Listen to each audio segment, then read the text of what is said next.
Hey guys, ILene Vick here for Teaching Adult Coloring with ILene Vick. It is Thursday, June 10th at 7 p.m. Central Standard Time, and I am live. Woohoo! Good to see everybody. Come on in. Woohoo! Good to see everybody. Come on in. Woohoo! Good to see you.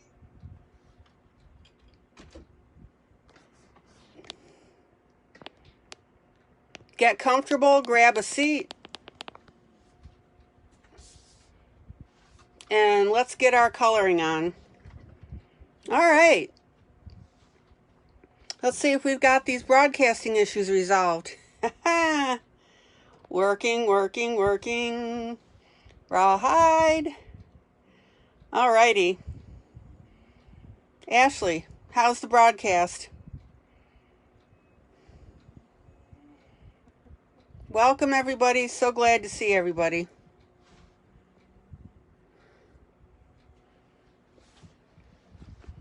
Okay. Hello, Mary. Okay, good. I think I'm narrowing down the problem, guys. Nice and clear. Glad to hear it. Okay. So I've been dealing with some broadcasting issues, just to let everybody know.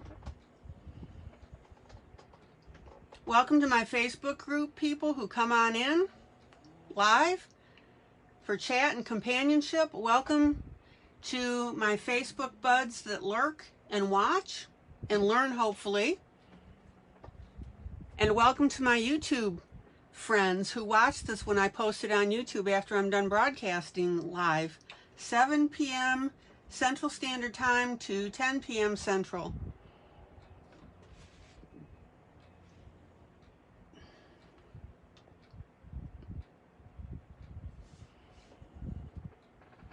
Okie dokie smoky.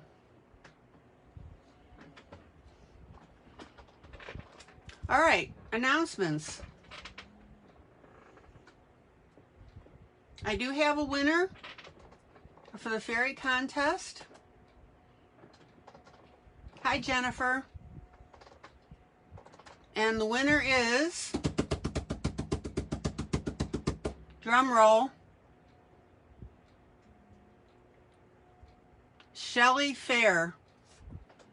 Woohoo! So she gets a $20 gift certificate from Claire Edie, Color with Claire. And she gets a copy of every single one of Claire's drawings.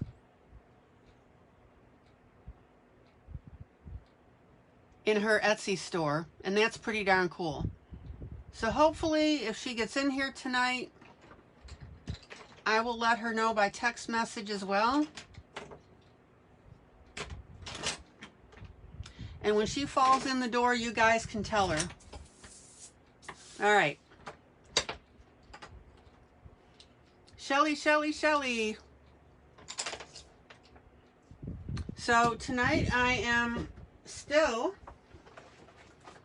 zoom out, working on Age of Elegance.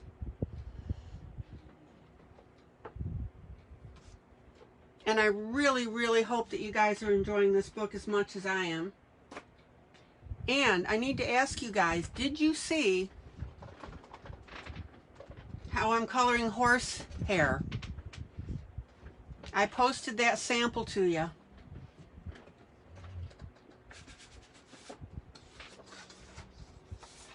I will be doing a tutorial on it.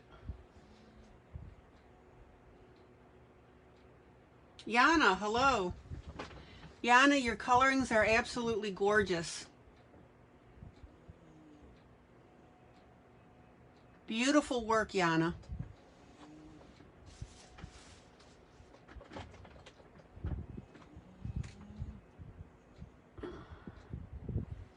And let me see here. Let me work on getting that shadow out of here. There we go.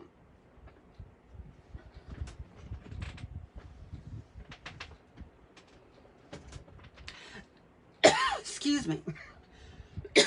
So I will be doing the horse hair. This is from Age of Excellence as well. And I will be doing several versions of it. So last night I was playing around with some coloring. These are a few other versions that I'll be showing. And I was also using my gelatos on the background.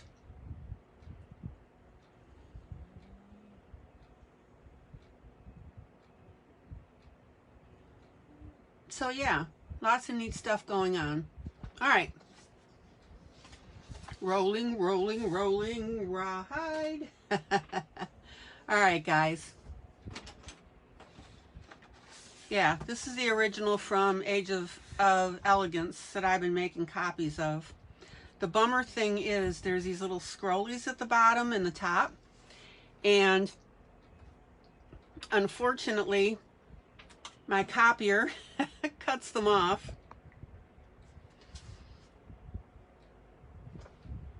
So I got to figure out how to fix that. So we'll get that taken care of as well. All right.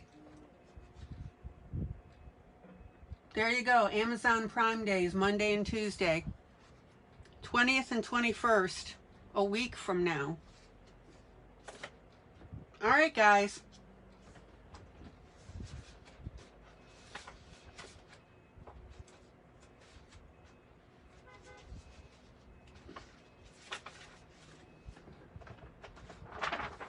Let's get coloring. Excuse me, I got to move the camera around just a little bit. Bear with me.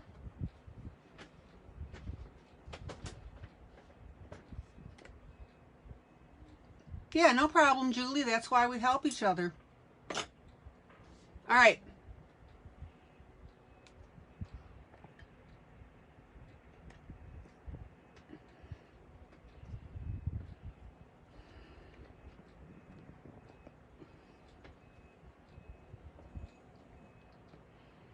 I actually think I figured out what's going on with my sound issues. I purchased a brand new well, not high end. It's a smart TV. And I have a feeling, based on what's been happening with my broadcasts, that it interferes with my broadcasting. And it interferes with the sound. And I think that's it. So I'm going to investigate that further. Thank you to all you guys who came in to help me in the room when I needed to ask questions and see how that was going. All right, I got to quit yakking about other stuff. So any questions, comments about this? Any issues that you're having? Let me know. And we will get going. So zoom in.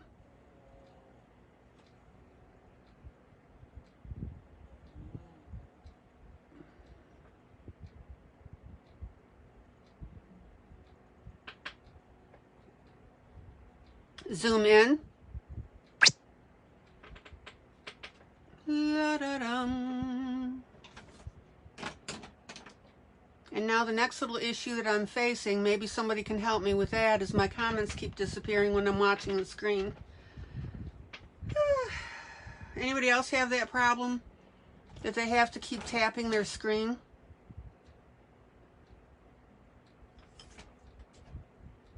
This too shall pass. Okay. I love you guys. You're so patient.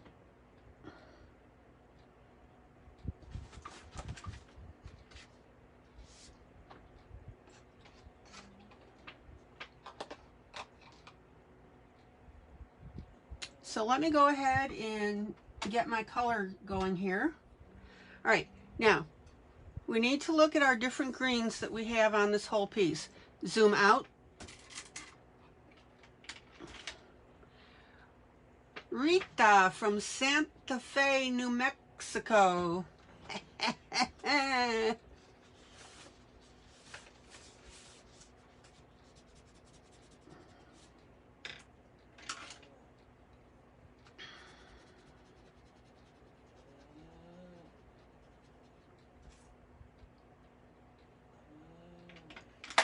Okay.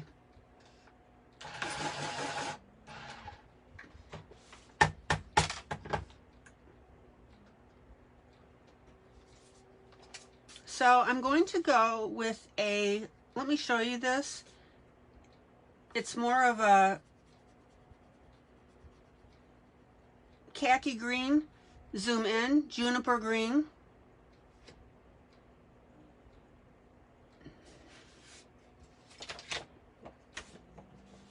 And the reason that I'm doing that is zoom in. Yeah, I got it, Rita. The reason that I'm doing that now is because I don't want this to interfere with the greens that I already have. Now,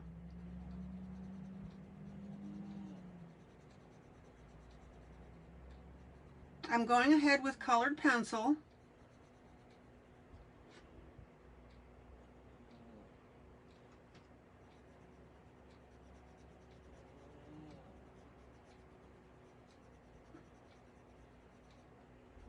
And I'm going with a color that's more of a neutral green and kind of berry-like.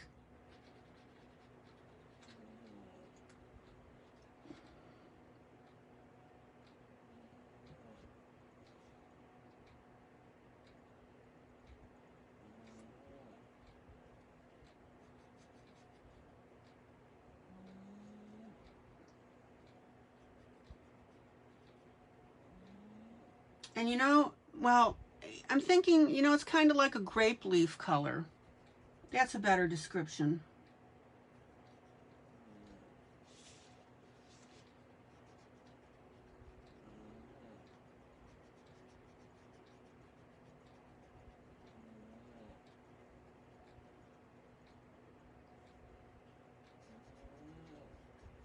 And that way I can go ahead and highlight now my berries.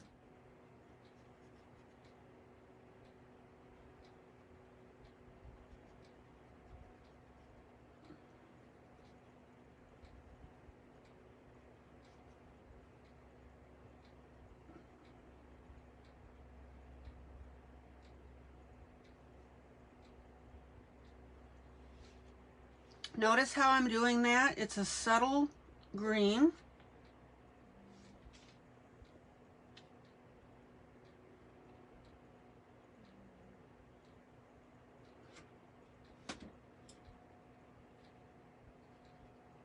And again, I'm just tinting in my color, right? Now, don't forget next Sunday, Dawn's contest is ending, the Kachina. And Dawn is giving away autographed copies of her books.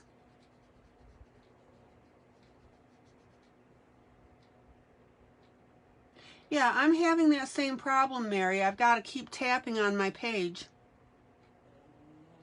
I've got to research that and find out. Anybody else having that problem, that when you're just watching your screen, the comments disappear, and then you have to, you know, just touch your screen to get them back?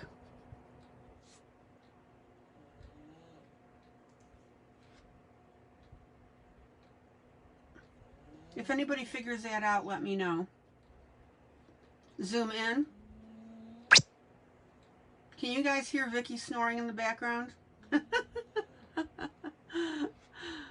Oh, that's so funny. Let me get that yucky thing out of the way. Hold on.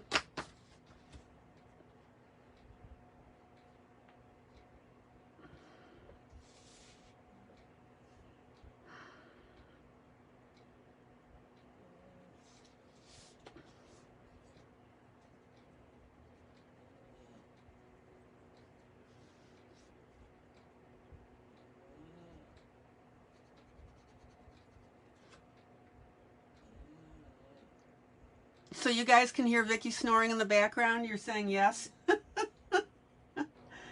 Oh, man. What can I say?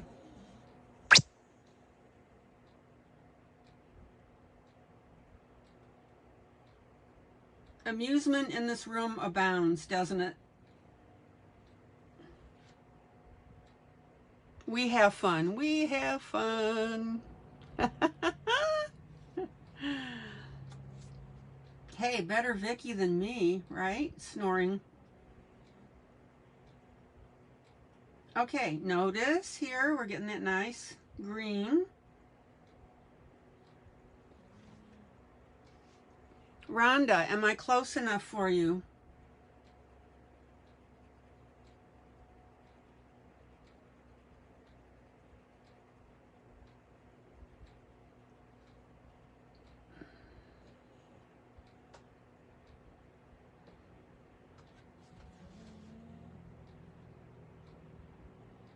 Rhonda says she loves her Tombow eraser. Yeah, the little point one.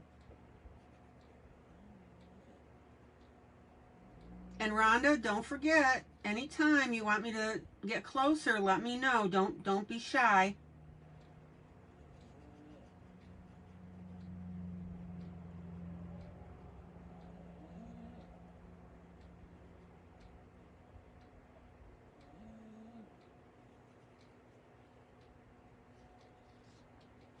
Okay. I love this color green.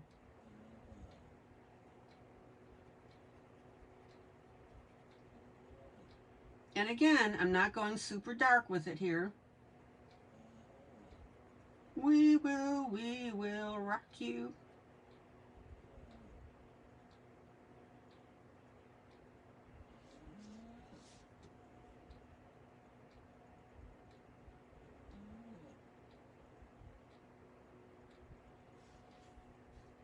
Somebody tell me something fun. Yeah, that eraser does make magic happen. When you've got that little tip on that eraser, oh my gosh, I love it. Right?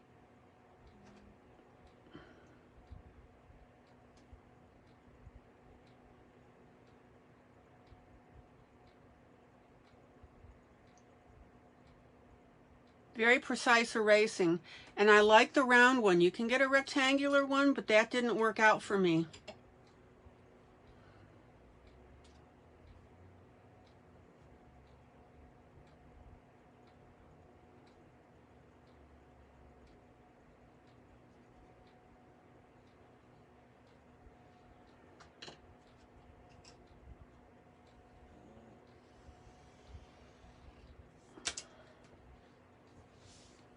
Okie dokie smoky.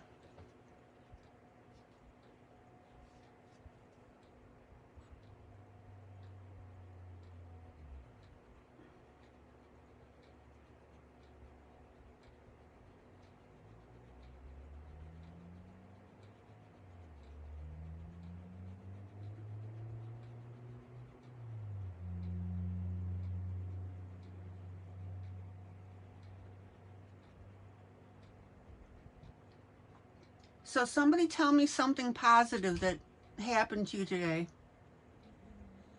I know this rain has been ridiculous.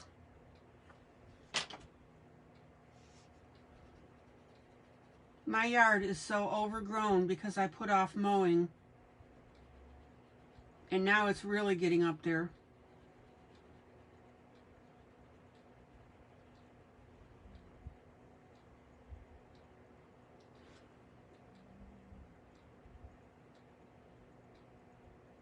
Hello, Amy.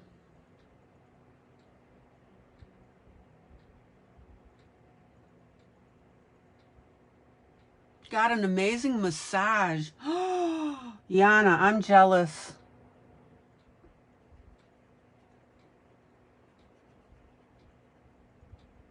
Oh, fountain and goldfish. Oh, how cool.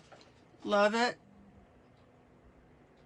Rhonda got to go tumbling with her granddaughter.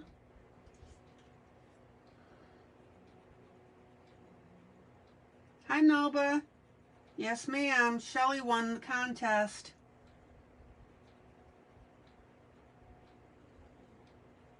I was hoping she'd be in here tonight. You guys need to jump on her when she comes in and say, "Yay, you won."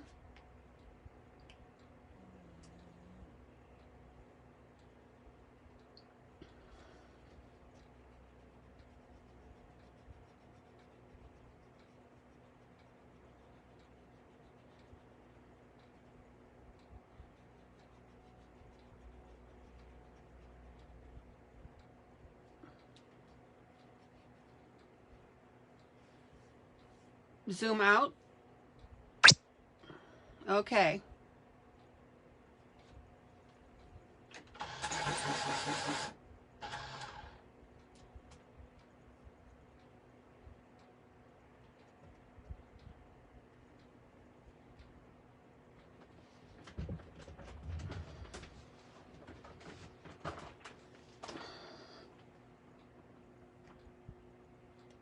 Zoom out.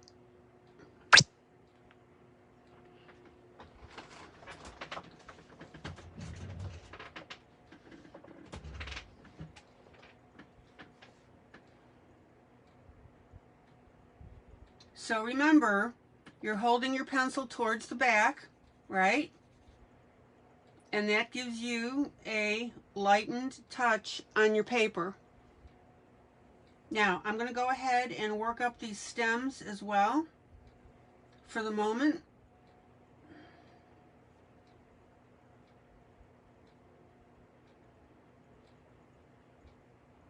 On the leaves.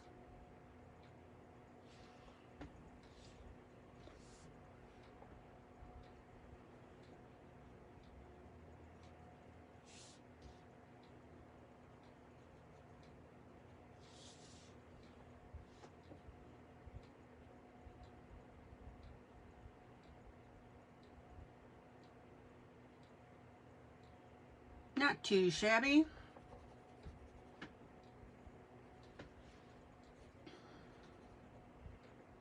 Okay.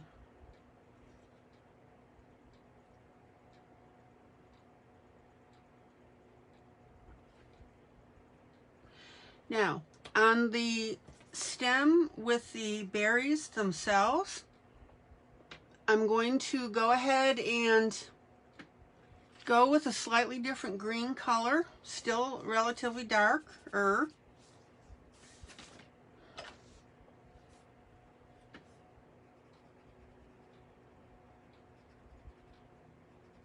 But I also want you to notice that when I use this other green, so watch this, zoom in.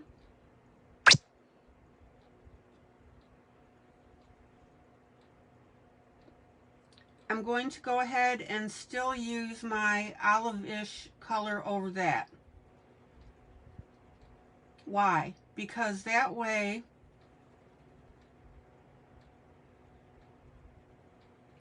this green is picked up by all this other green here.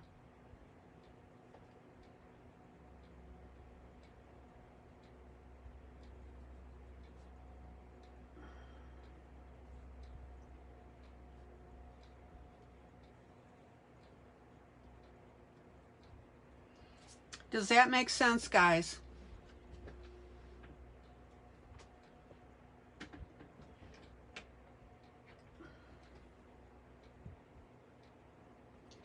And remember, it's one of those things, I mean, you can visually see it, but you know how I talk about when I put one color over another and it's not necessarily in your face evident?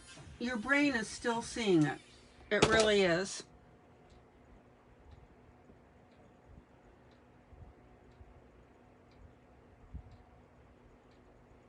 Okay. Zoom out.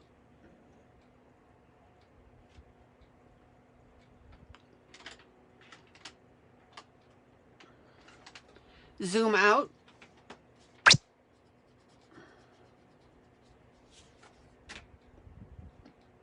And then I'm going to go with a lighter green on the leaves, on the berry itself. And this will make sense in a moment.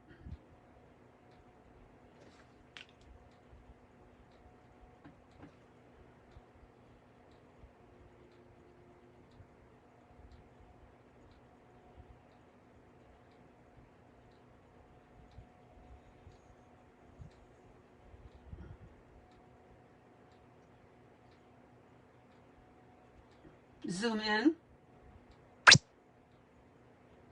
Oops. Oh. Okay, that's a leaf.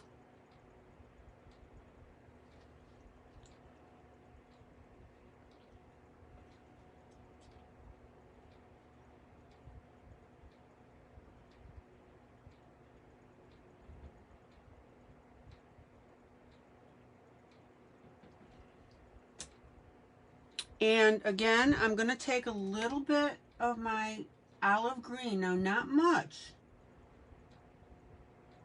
Not as much as I used on the stem. And I'm going to go over this green as well, which is different from the green I used on the stem.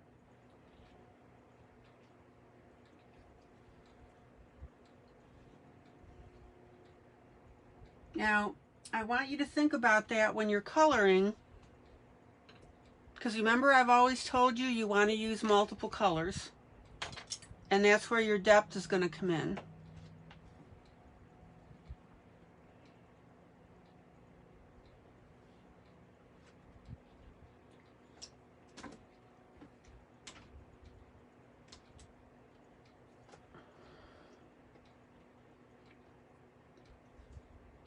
And I think that's looking pretty cool. Questions, comments? Something's not clear, you don't understand? That's the kind of comments I'm looking for.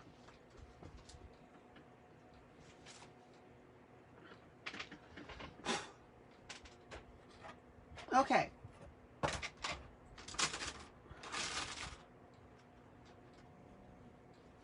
Now, the berries.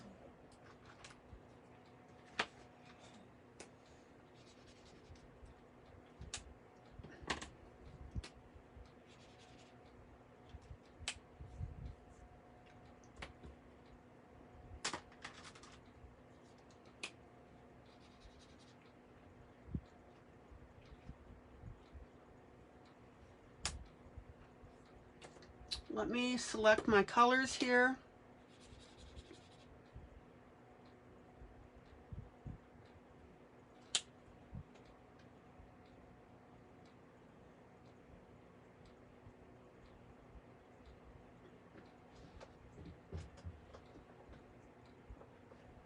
I found a really nice Ohuhu red.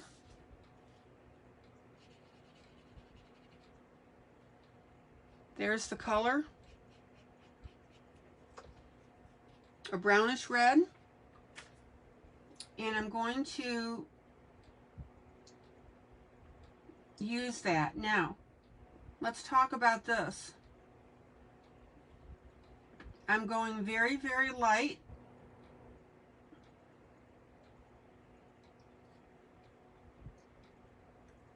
And notice that I'm not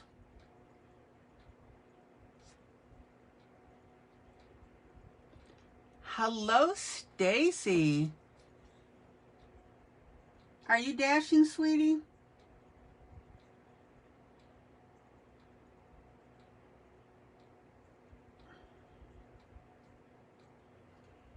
Now, what I want you to see here is I'm going with the different shades of the red, reddish brown. And the way that I'm doing that is I'm double coloring, meaning I lay down my initial color and then I go back to the ones I want to shade a little darker.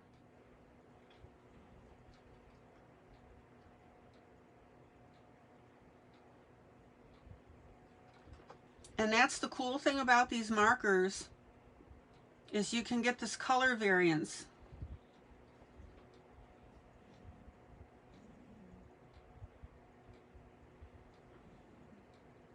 Okay.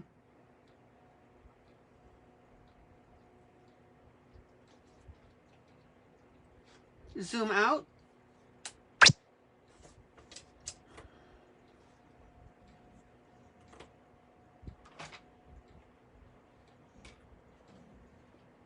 And then I'm going to go in with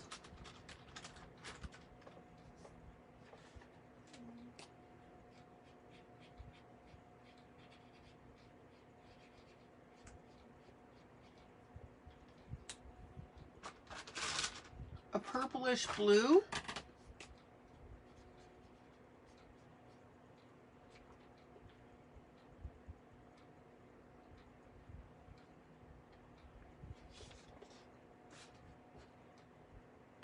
Zoom in. And what's going to happen here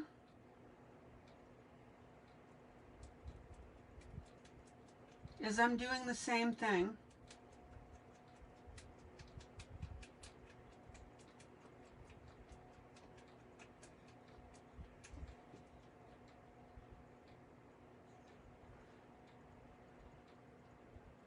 Now, this purplish blue, guys, is different from my purple on the dress. But it's going to pick it up. I know, Yana, about the ankle picture.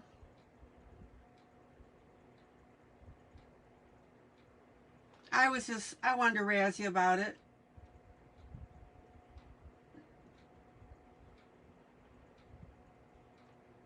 No worries, it was funny.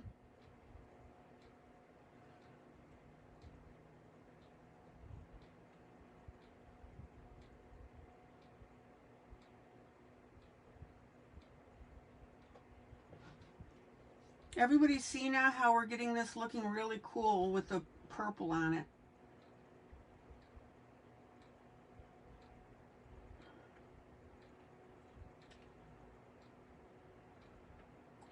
And then, same as your red, whatever you want darker, repeat the stroke over it.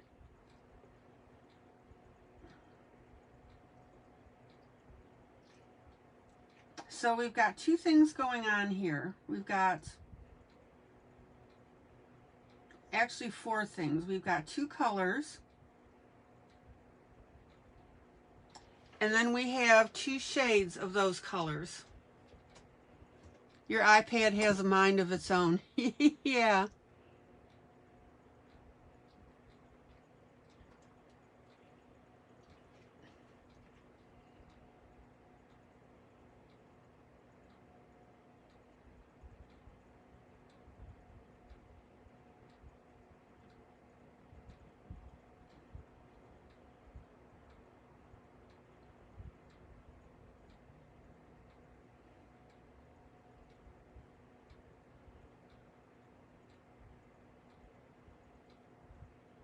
Zoom out.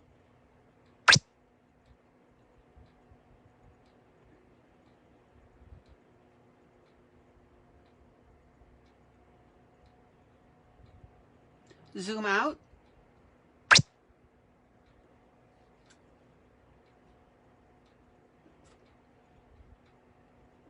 Look at that, guys. Now tell me that doesn't look cool.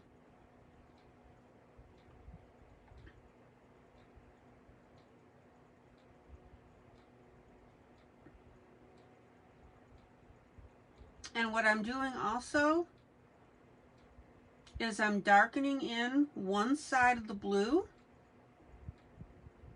on the berries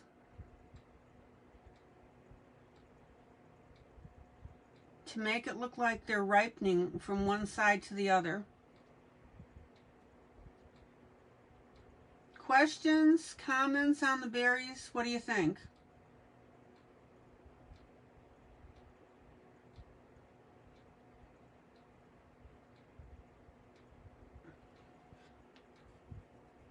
Zoom in.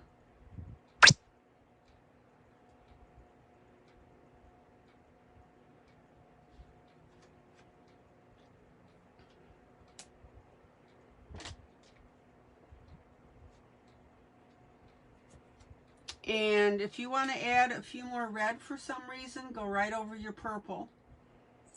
And that's going to give you another color yet.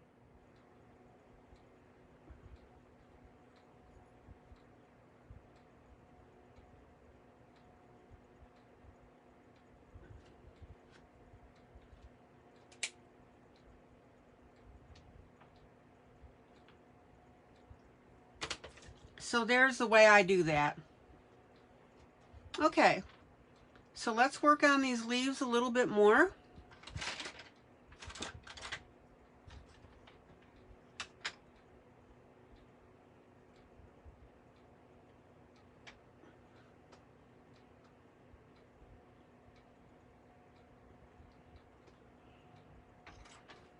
We will rock you. I don't know why I'm on that song.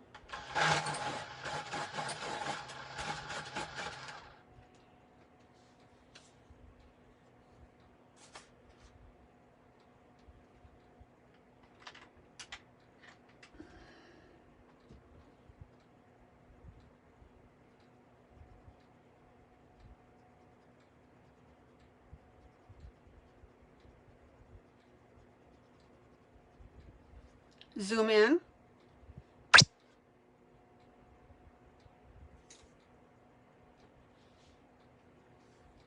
And now I'm using a master gold color.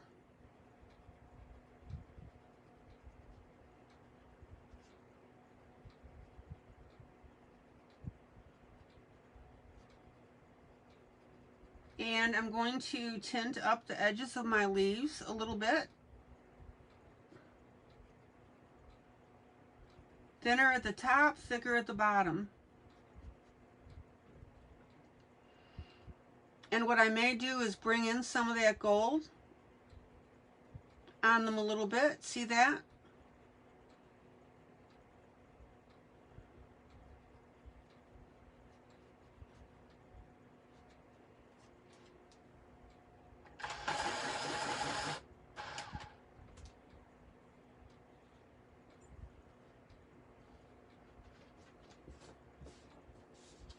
Does everybody see how that gold is bringing in some really neat dimension?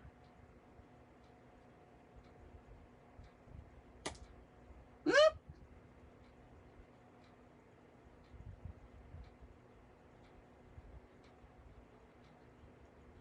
Stacy, I'm so proud of you.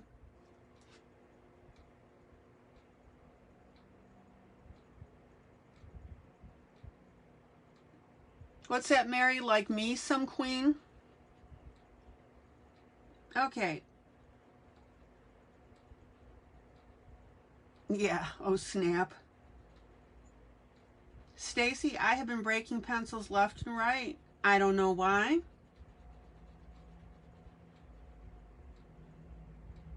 I am proud of you, Stacy. It's so much fun to watch your progression over time.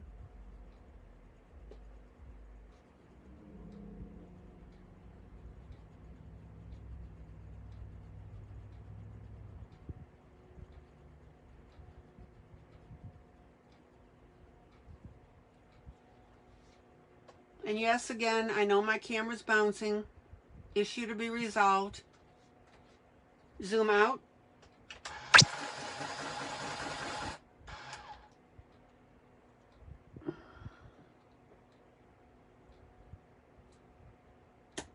Oh.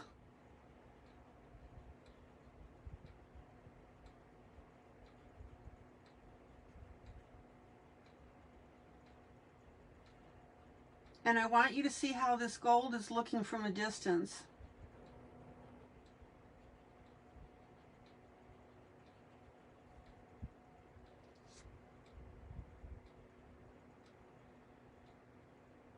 Okay, now when you say that it's not like what you thought it would be, did you think it would be harder?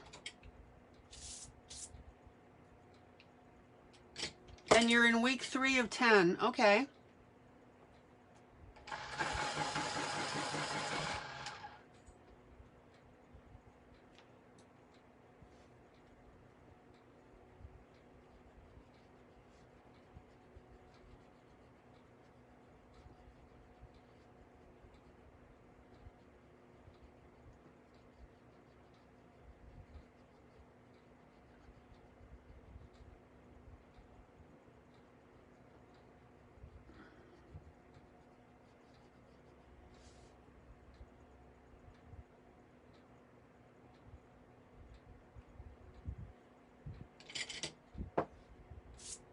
Can you guys see how these leaves are really starting to blossom? No pun intended.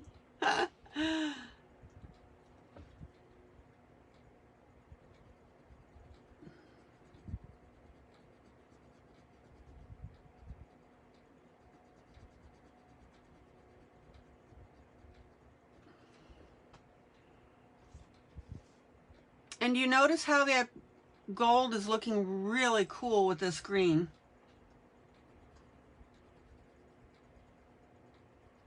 Olive-ish green.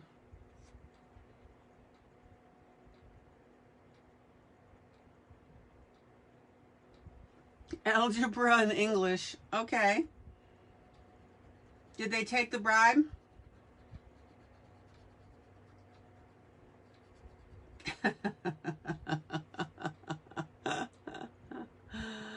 Poor little girl doesn't want to write papers. Oh, that's hysterical.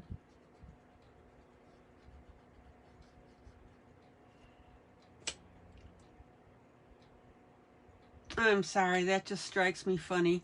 Zoom in. Zoom in. All right. I want you to notice something here. Obviously, I'm not taking the classes. Oh, seriously? They let you out of your classes?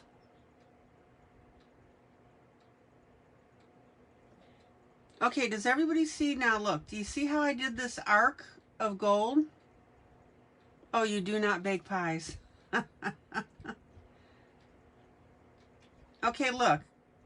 I'm making the arc, I'm making a little squiggle, and then I'm making another little arc here. So do you see how I've kind of made this jagged pattern on the leaf? Somebody tell me they see that.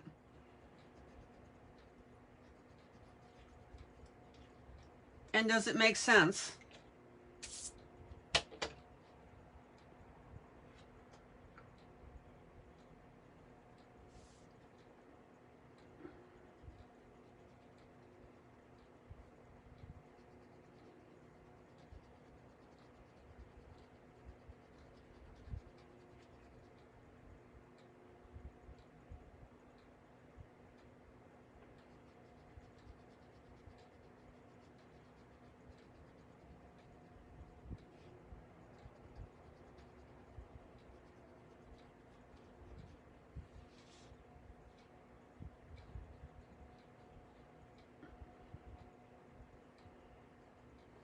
And see how I'm putting little marks on these leaves?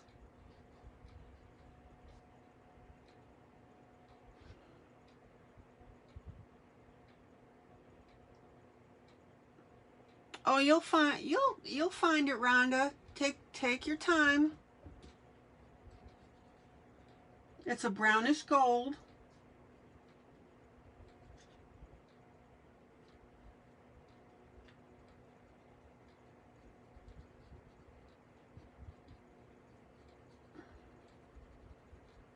Zoom out. Zoom out.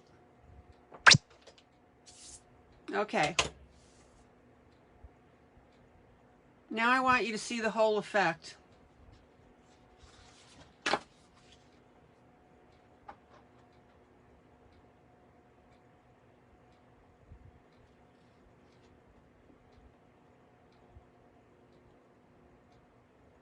And let me grab some water.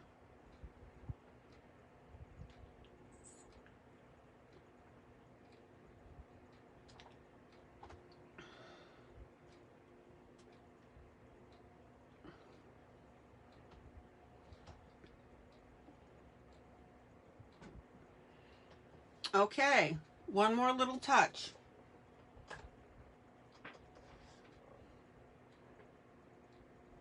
Zoom in. Zoom in. And excuse me while I bend the paper back a little bit. It's curling on me. Heck, in this humidity, my hair is curling.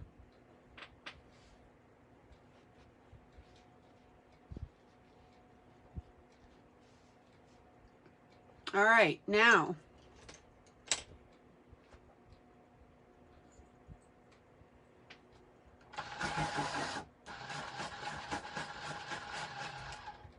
I'm going to take a little bit of gray. It's a shuttle arc dark brownish gray. Now it just happens to be a shuttle arc because I like that color. Zoom in.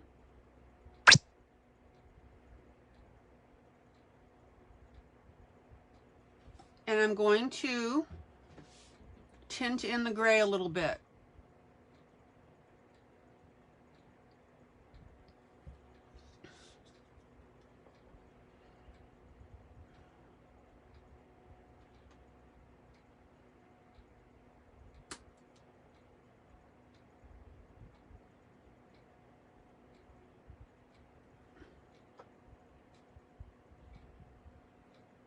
Don't get gray happy. I'm going to put a little bit on this middle stem.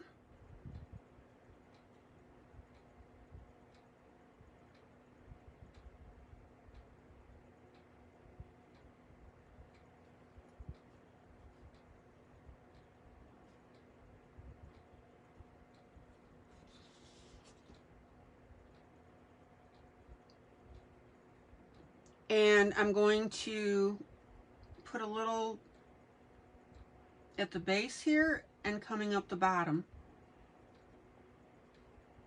Now, don't get over enthusiastic with your gray, guys. Doesn't have to go on all your leaves.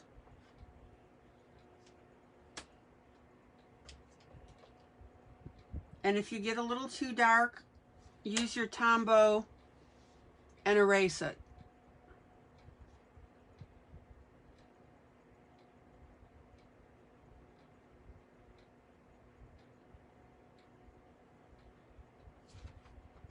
Now, double duty on the gray. I'm also going to put some of that gray underneath the berries that are on top of the leaves, and that's going to make it look like it's floating.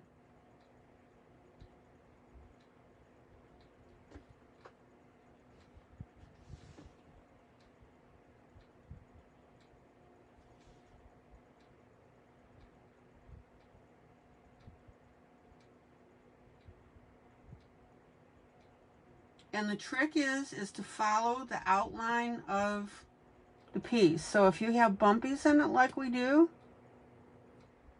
make it bumpy. It'll give you a little more realism.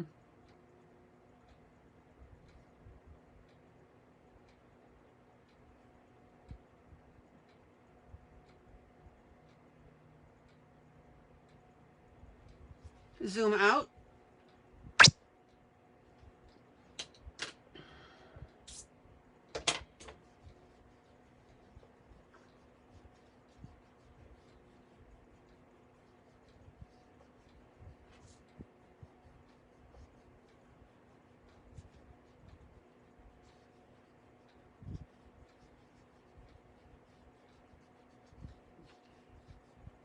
Zoom out.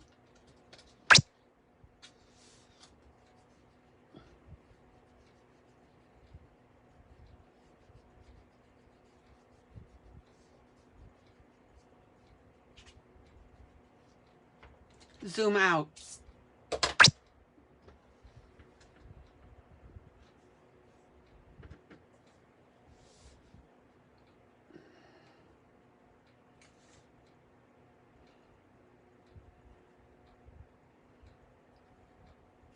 Questions?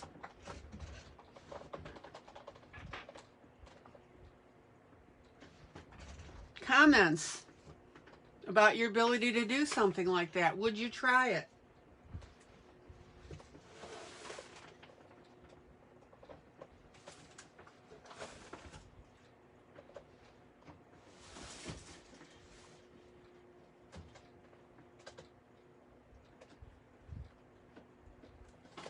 And the next question is, do you like how it's making the picture look? as it's coming all together. All right.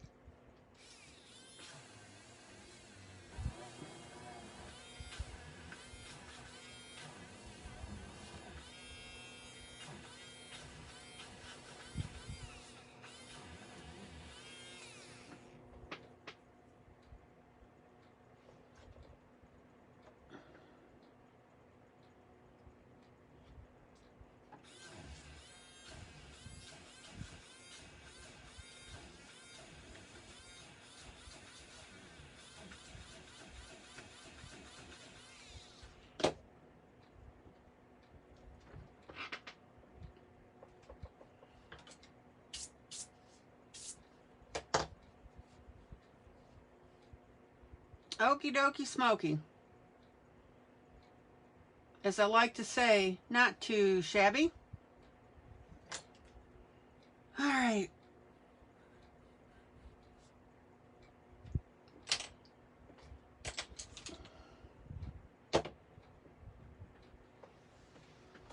And you see how everything's starting to come together and make sense while we're doing this picture. So things may have looked awkward individually, but now you're starting to see how this is all working together.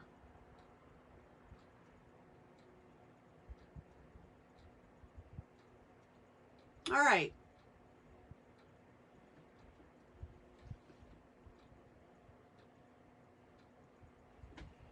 Zoom in.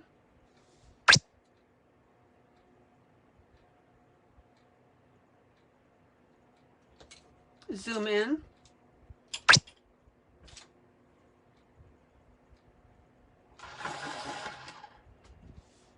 Now, I actually missed part of the leaves here.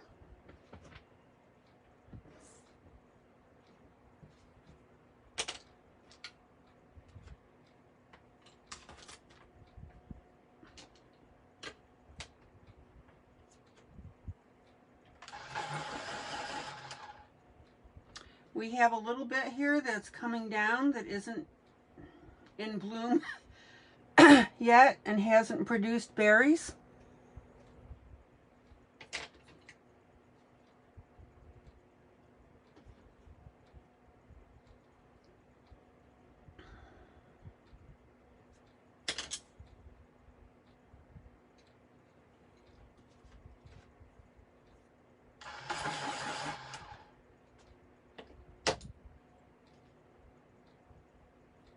So we'll go ahead and get those leaves colored in. Zoom in. Zoom in.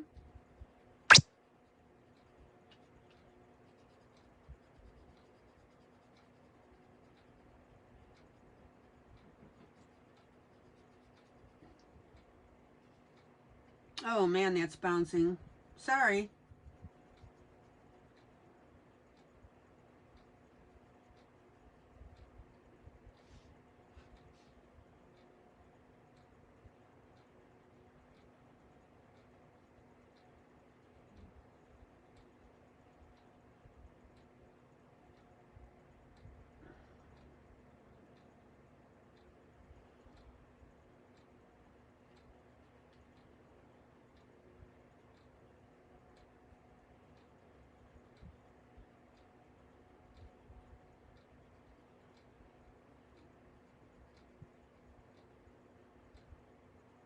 And I'm using my initial color just to darken in that stem a little bit, make this a little more realistic. Or not the stem, the crease on the leaf, excuse me.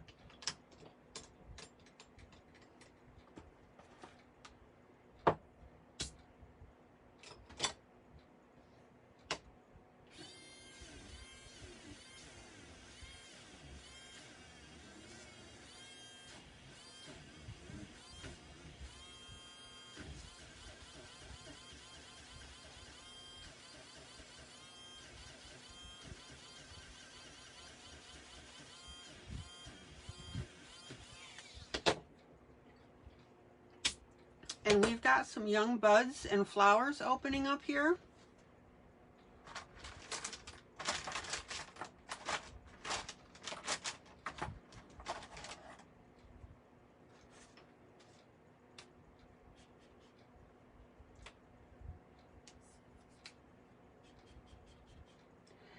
Summertime and the living is easy.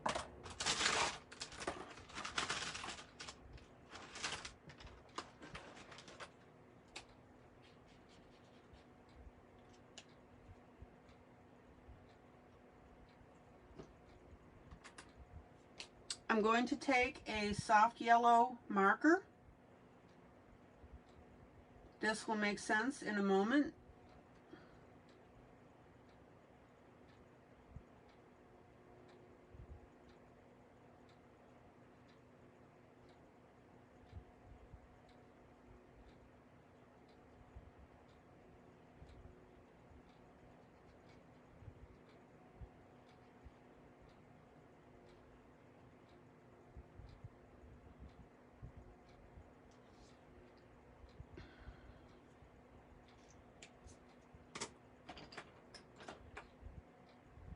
And then I'm going to take, you were thinking yellow.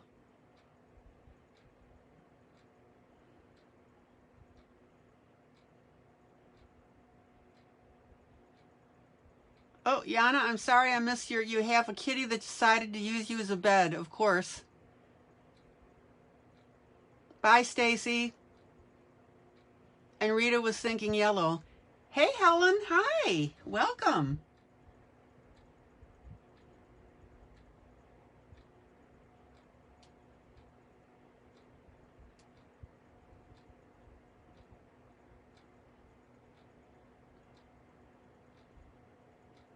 All right, little bit of subtle pink here. Now, I'm using pencil because if I use a pink marker, it may do weird things with the final color. Oops.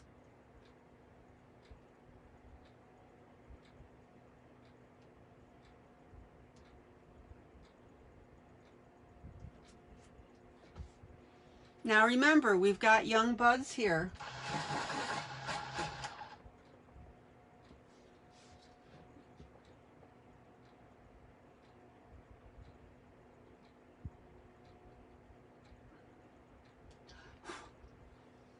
Summertime, summertime, it is summertime, summertime, summertime.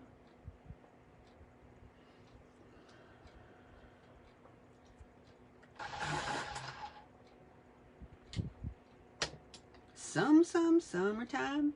And then I'm going to use, now, a little bit of pink here. This will make sense in a minute.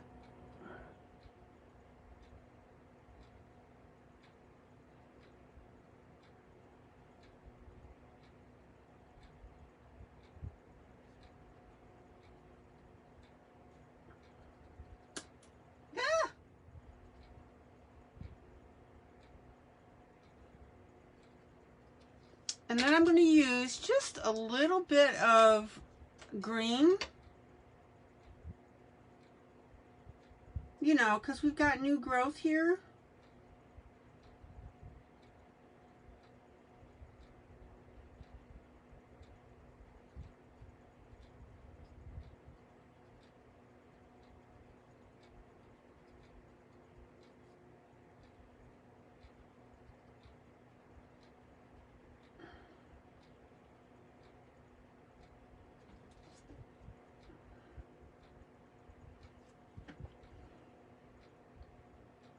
Zoom out. Okay, see how that looks? And I'm going to bump up that pink just a little more here.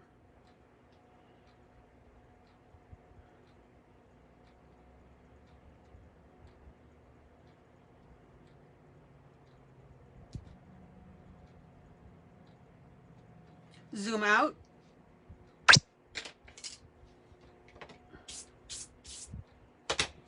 Zoom out.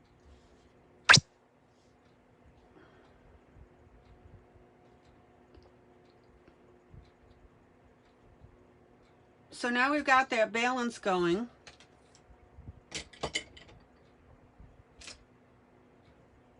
And on these grape leaves, I'm going to go ahead and put in a little touch of my gold. I'm sorry, not grape leaves.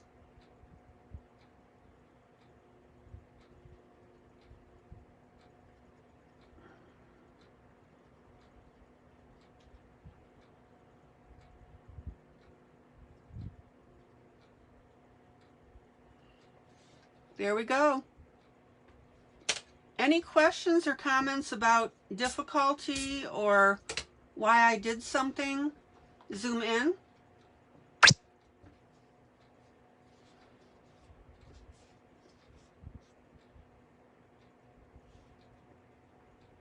Zoom in.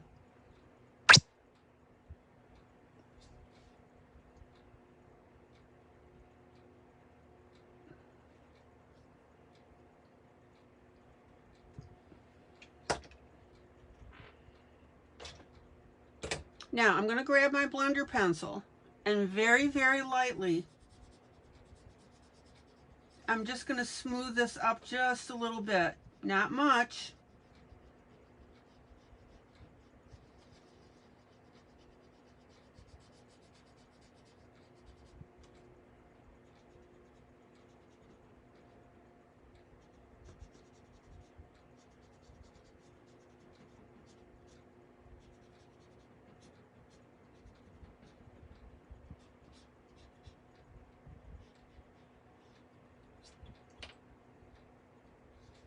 Any questions now about doing these berries and these leaves?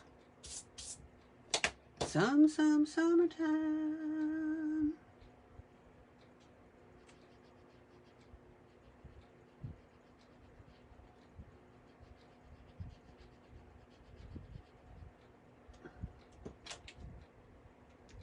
All right, zoom out. Zoom out.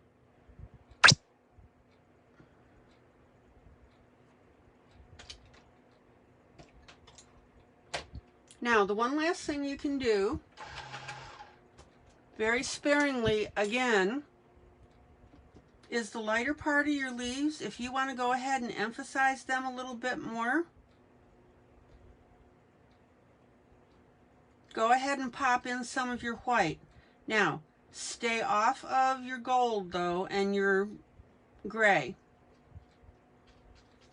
All we're doing is upping the white a little bit, the highlight on the leaves.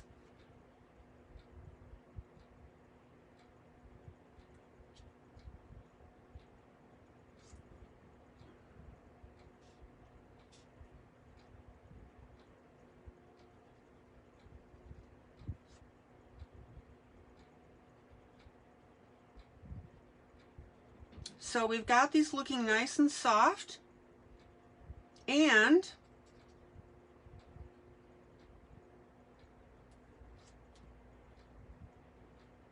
we've got them looking dimensional. Zoom in.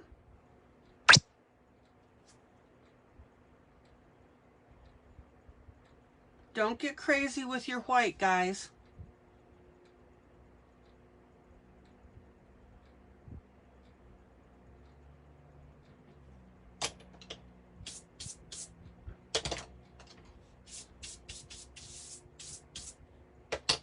Okie dokie.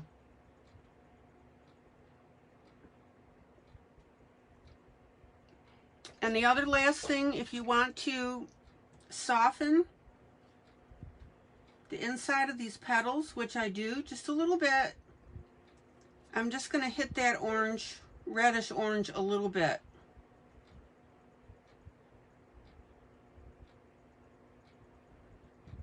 Oh, much better. Bouncing away. Zoom out.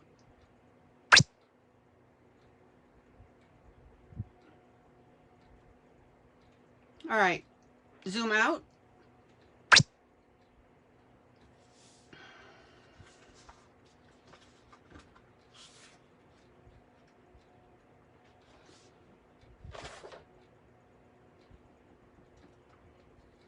So we've got a really nice soft looking piece so far.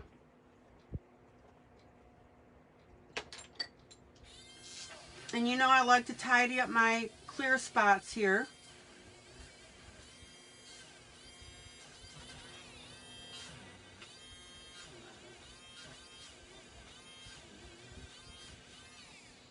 Anybody have any comments about your willingness to try something like this?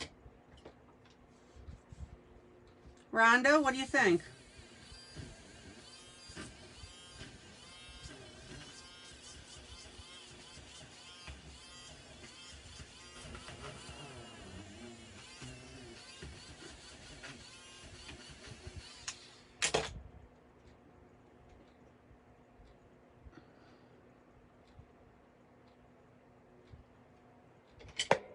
Let me brush this. And anybody who's lurking, now look, this is going to look really cool when we start getting this background in here. All right.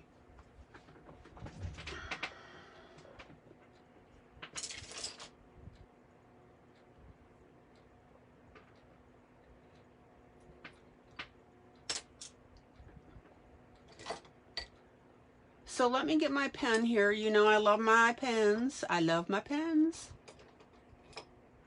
Zoom in. Zoom in.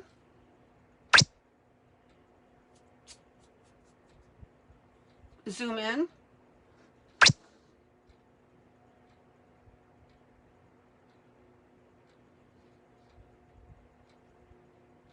I'm sorry, zoom out. Zoom out.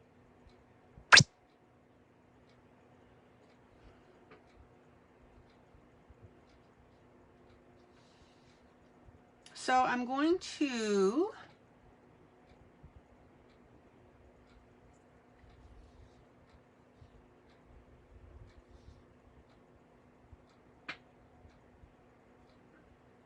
add just a little more oomph to my tree.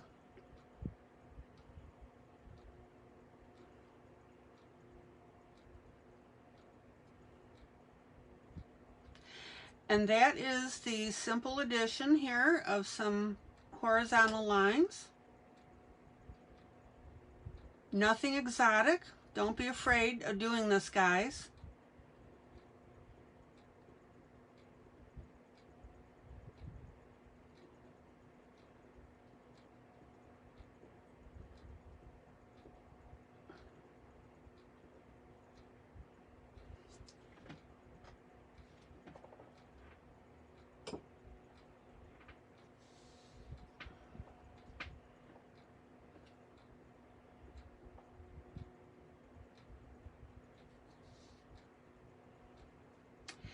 And I'm also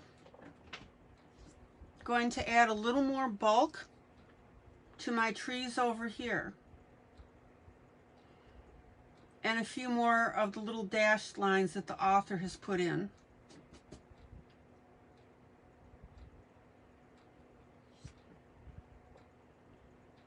And the main reason I'm doing this is I want you to see how easy it is to do this.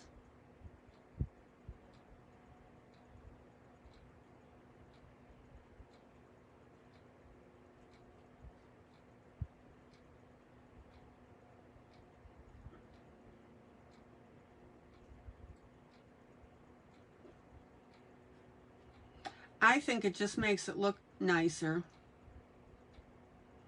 I mean, obviously the main, oh, my voice broke. Obviously the main focal point is the young lady in front. And so the author probably didn't want to do a lot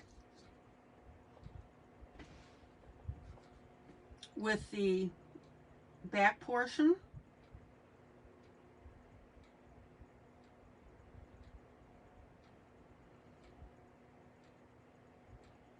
But I'm going to go ahead and pump this up just a little bit.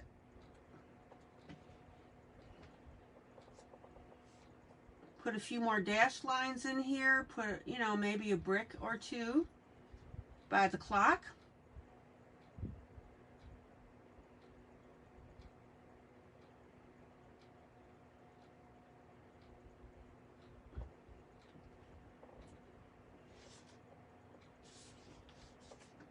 Anybody have any hesitation about that? Goodbye, Yana.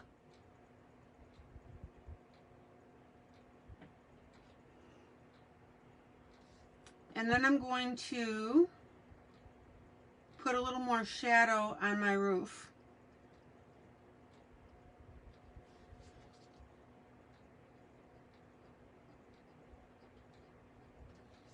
Nothing complex that you can't do yourself, guys. So I'm also darkening these shadow lines a little bit.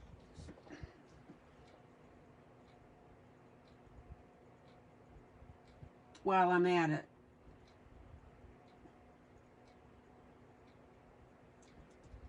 Summertime.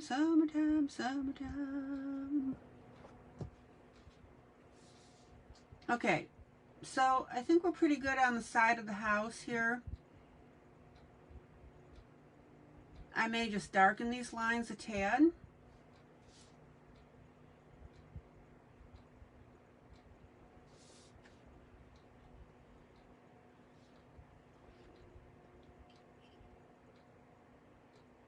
And I'm also going to pull down the shadow lines a little more.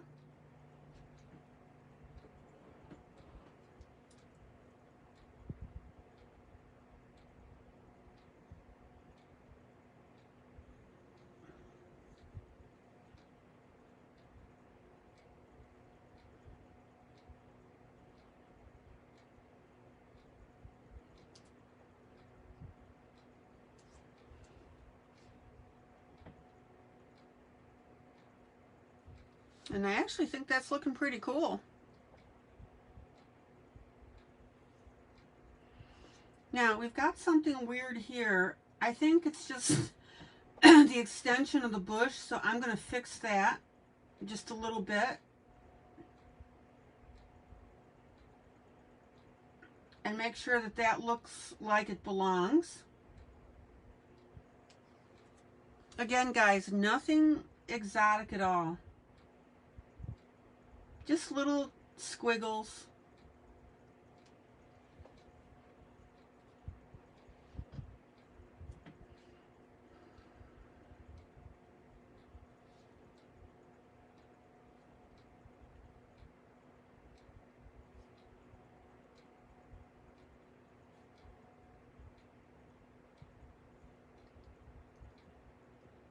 So Helen, tell us, did you have a decent day today? No falls or tumbles or slips?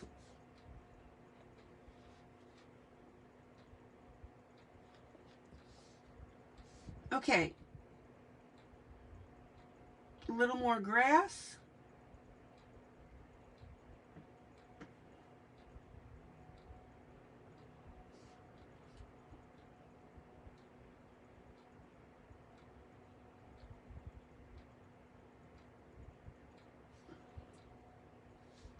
Again, totally optional, guys, but I want you to get used to this.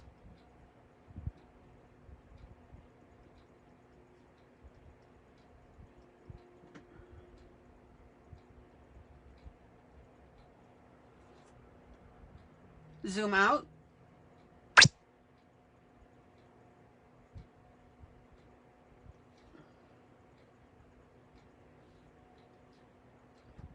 Now, we don't have anything down here that's indicating that this is still grass.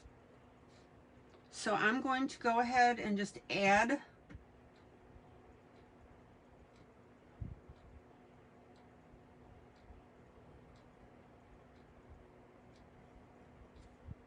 a couple squiggles.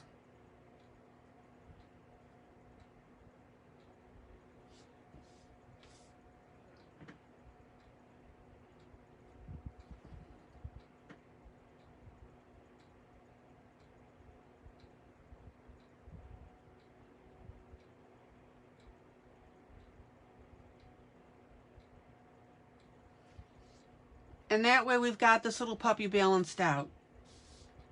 All right.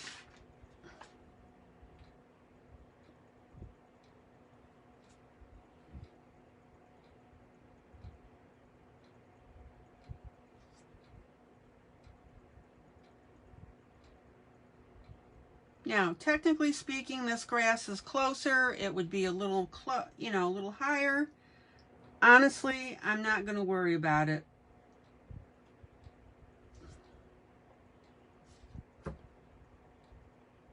We'll pretend that she's still in the distance. Okay.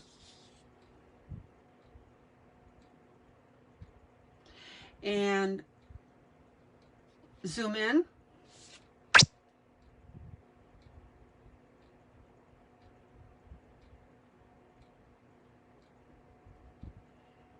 I'm going to go ahead and add a little more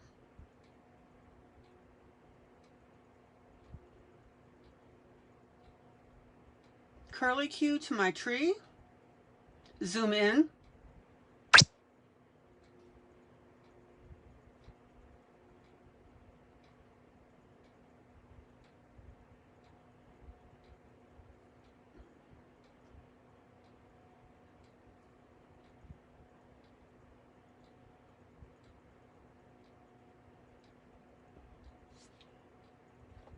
And also just a little more oomph to the tree here, a little more bark.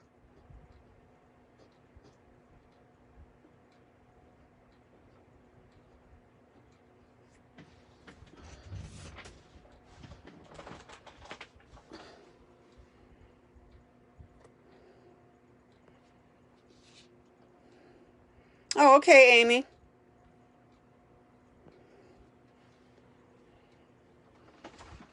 Zoom out.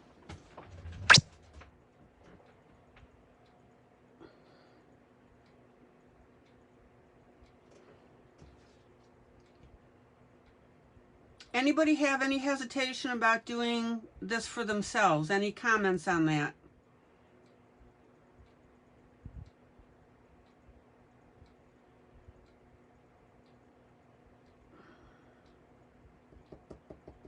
And we'll put some more dots on there.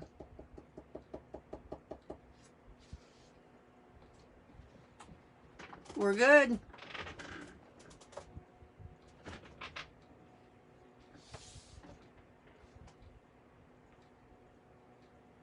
So now our background, guys, pumped up a little bit. Zoom in.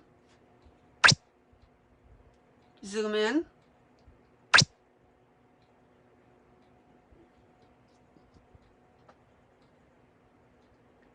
And actually, I'm going to have a little fun with the door.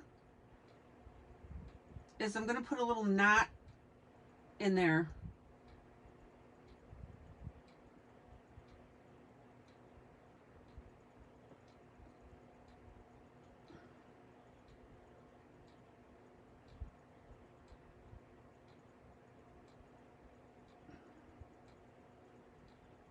And this will really make sense when we go to color the door. So that dresses this up as well too.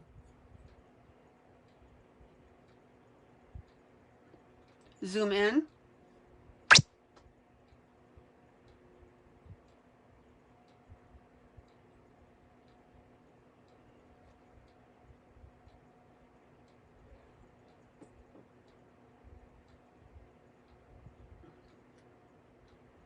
Have fun, guys.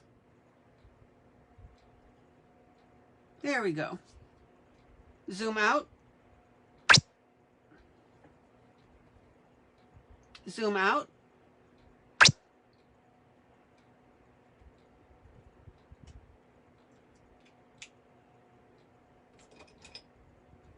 All right.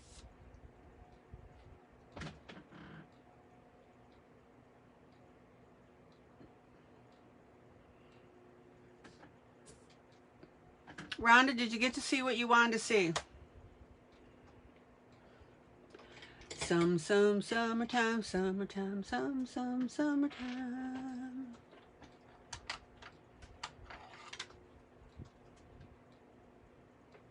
All right, let's work on the front of this church. Zoom in.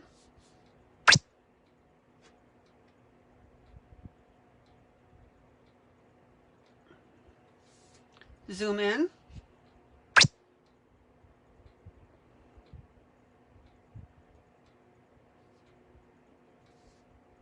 Now, I hesitate to use any more reds. We've got quite a bit of red in here. and you don't want your background pieces to be a distraction.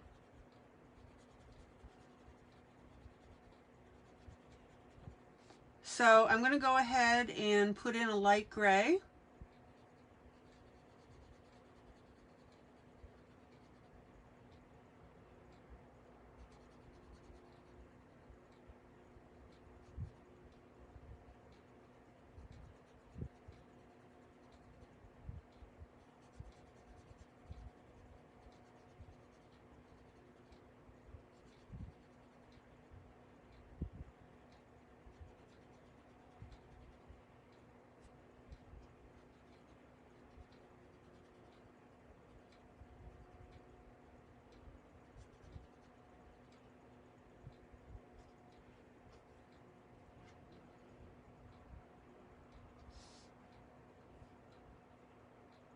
Now be careful on this ink that you just put on there. It really should have dried a little more, but that's okay. I don't mind if it dribbles a little bit, smears. It's going to make the patina of the whole thing look good.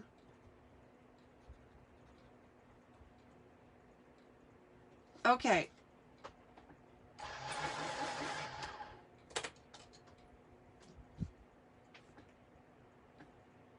Maddie, hi.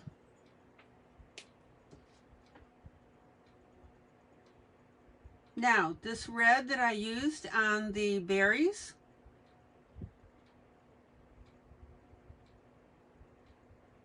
long day and ended with an ice cream cone. Last one in line.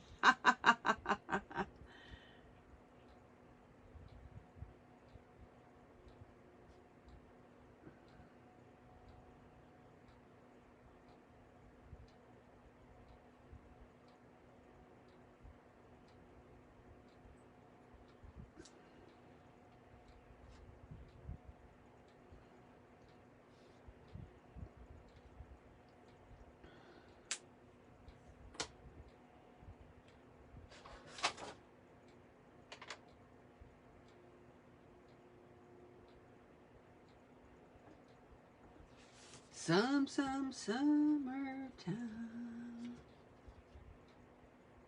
Okay.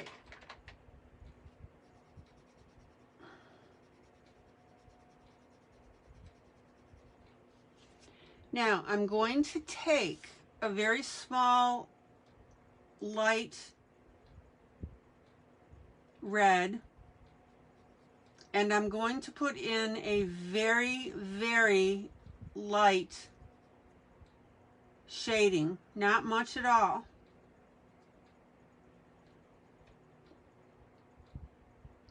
And what you need to keep in mind here is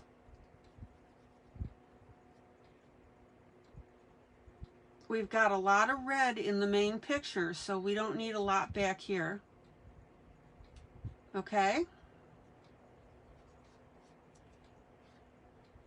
So we're getting a grayish red color on the church.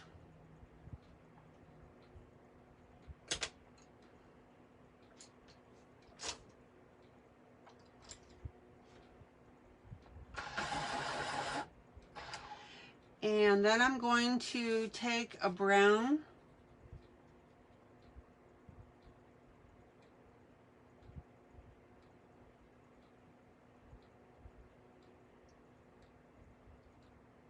and I'm going to stain up the wall.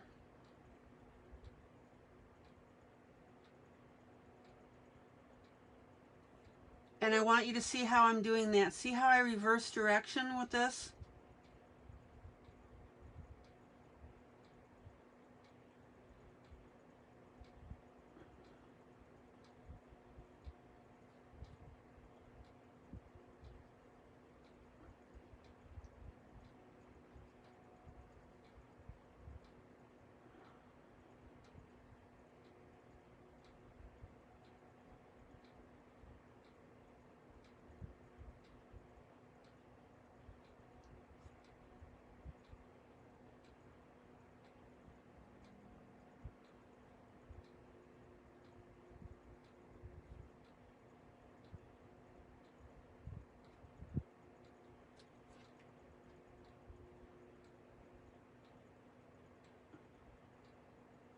Oh, Amy says she ended her day at your volunteer job at your local cat sanctuary.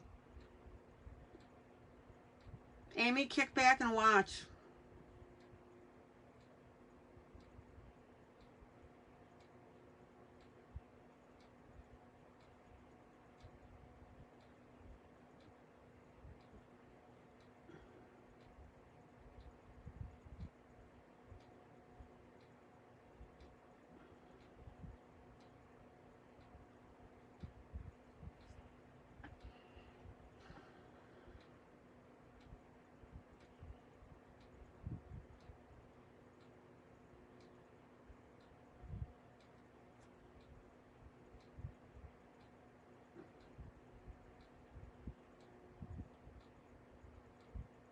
Zoom out.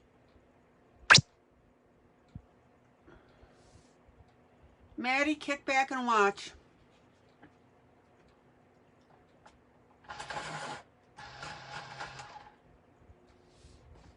Okay, now zoom in.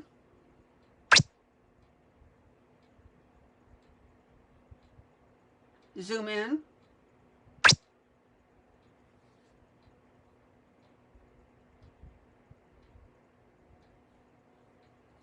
We're going to have some rust and staining at the joints of the building.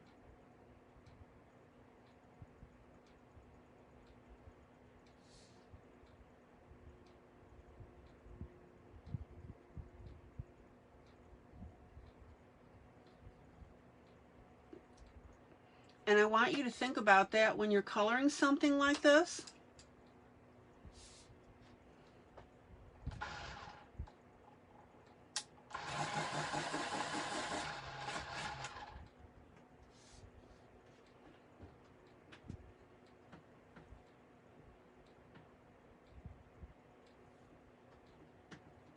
So I'm going to use brown,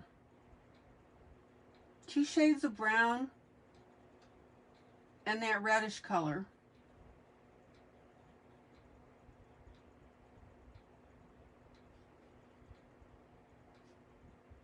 Because we want this to look like it's a little bit dilapidated.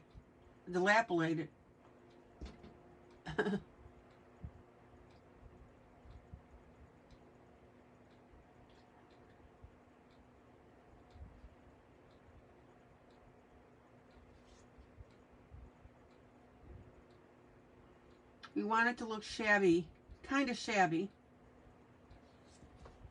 And then I'm going to blend all this. Dilapidated, that's what I wanted.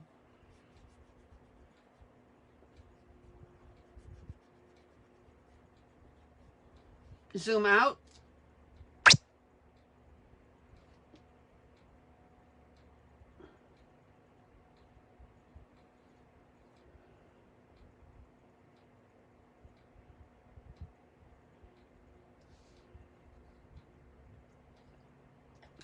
Okay.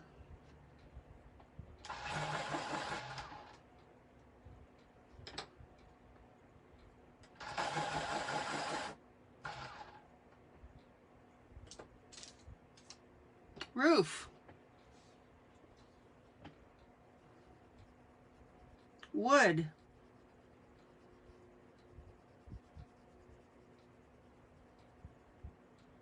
Start out with my light gold.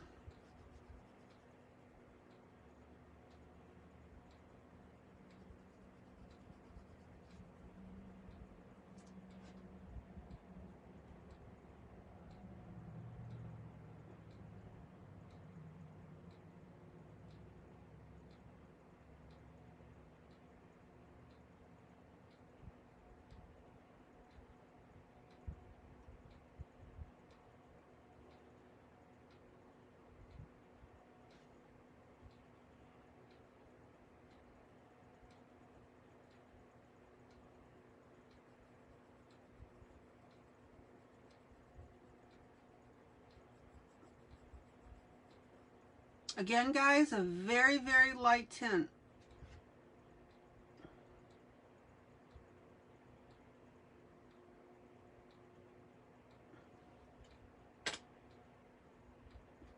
And now I'm going to start coming in with my browns.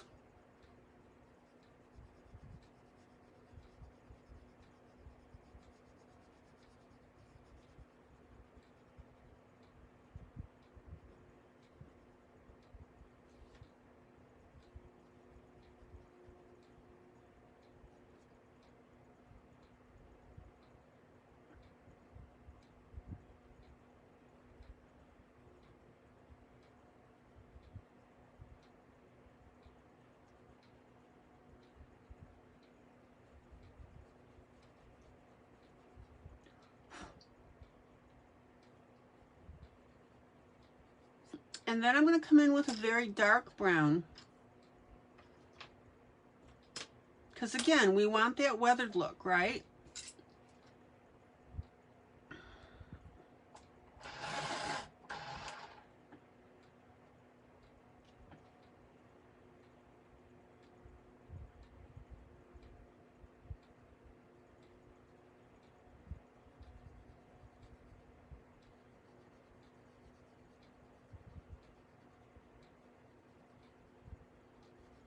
Now, I know that it can be intimidating adding colors like this when you don't know where you're going with stuff, but that's why you watch me.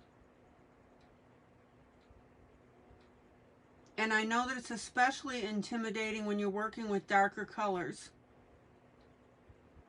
right? Don't forget to color over your line.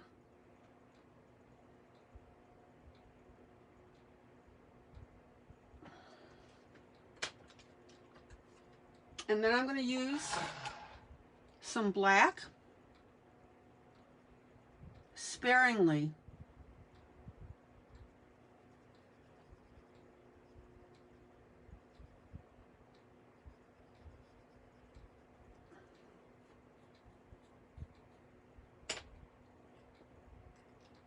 And I'm going to go back with my light gold here.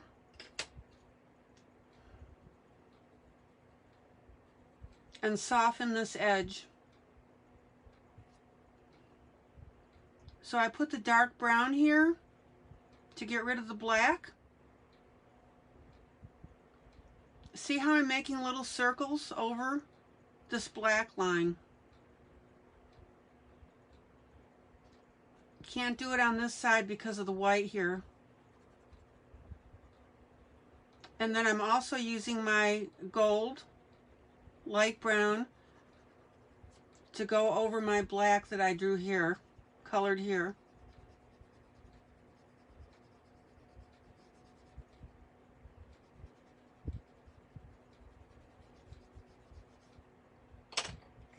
Zoom out.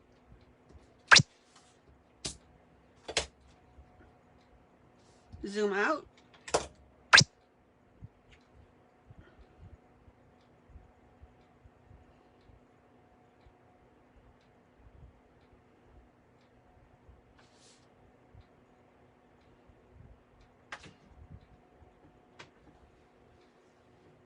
Hold on, drop something.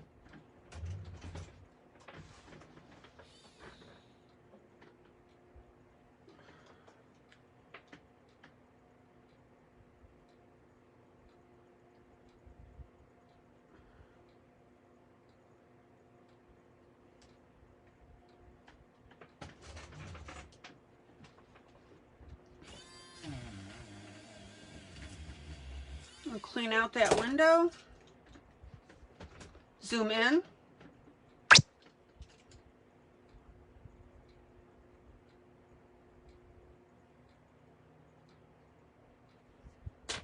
And fix that brown that I just wiped out with my eraser.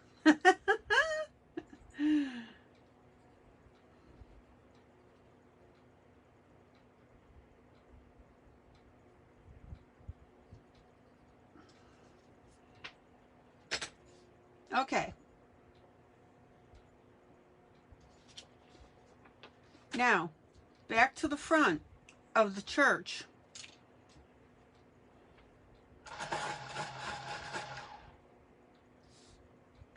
The front of that church is looking pretty pale.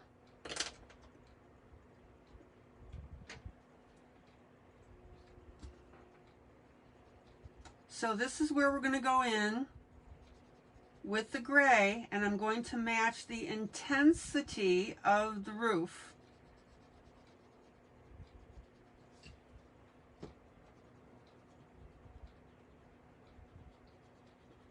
And I'm putting that gray over everything, including the red that I've got there for the brick.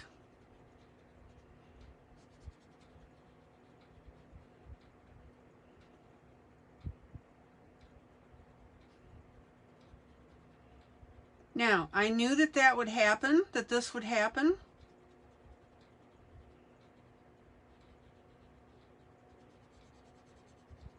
But I didn't want to settle on the final color of the front of my church until I knew how that roof was going to make it look.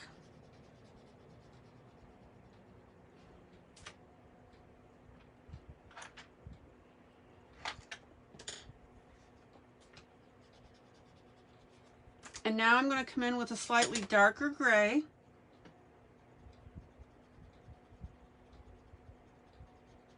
And we'll go ahead and weather up the front of this some more.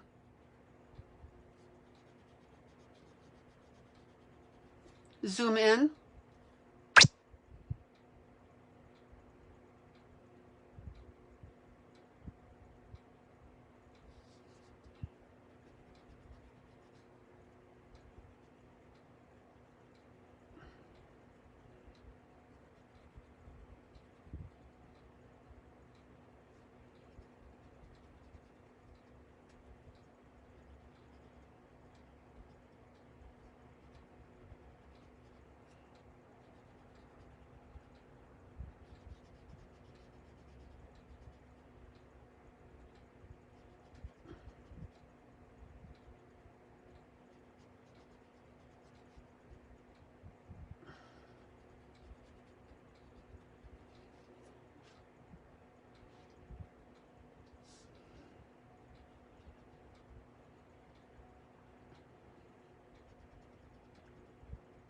And again, guys, this is a perfect example where you're using multiple shades and colors on your piece.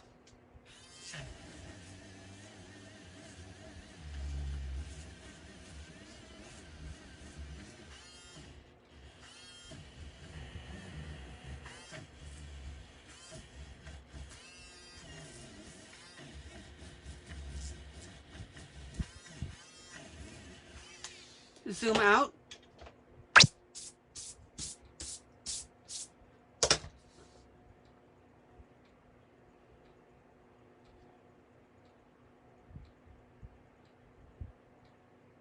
And I hope that you can see how really cool that's looking.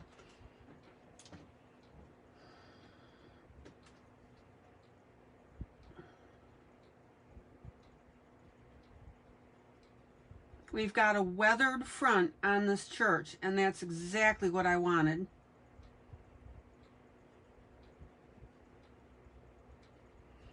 So build your colors. That's what this is all about.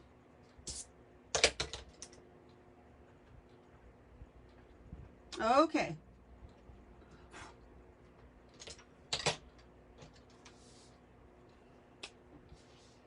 Zoom in.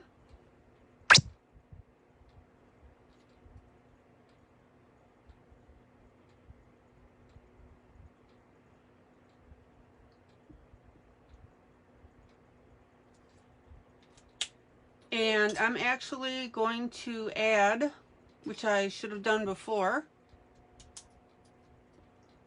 a couple of bricks here.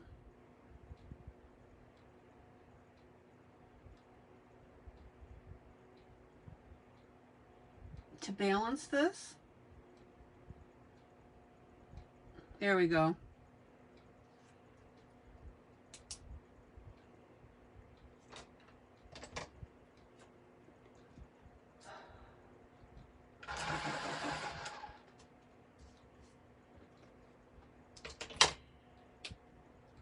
Gonna hit those with my marker.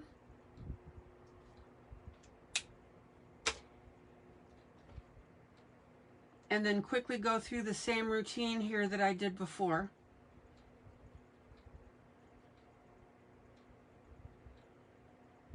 We want that weathered look.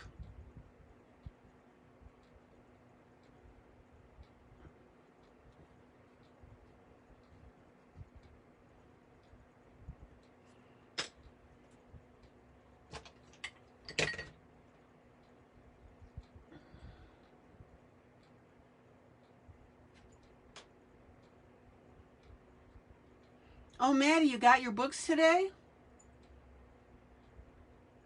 Yay!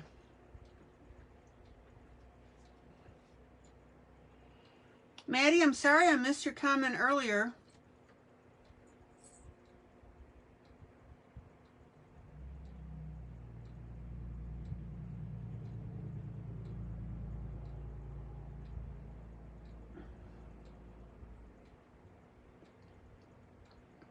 So I've got my brown, I've got my dark brown,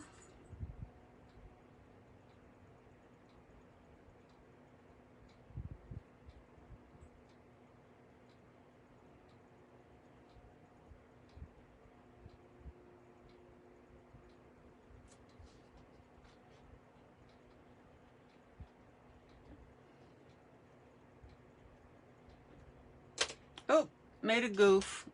Hold on.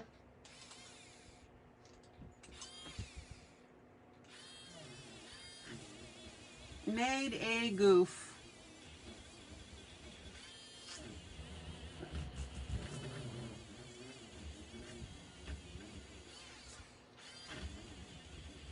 I am so sorry, guys.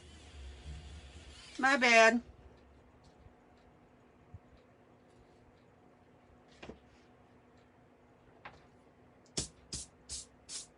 Maddie, what are your 2 books that you got?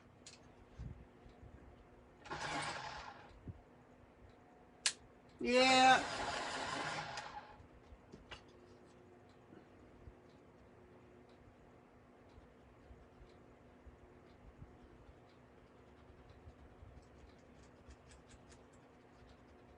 I was thinking wood, and it's brick, stone.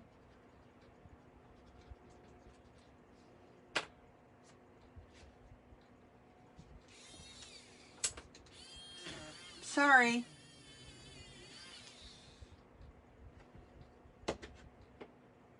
Yeah, okay, that's the 2 I've got. Yep, yep, yep.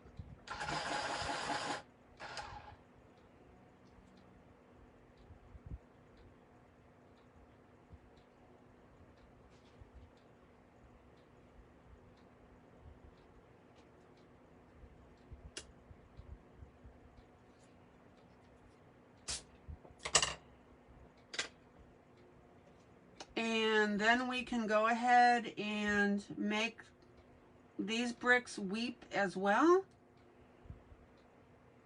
like I did before.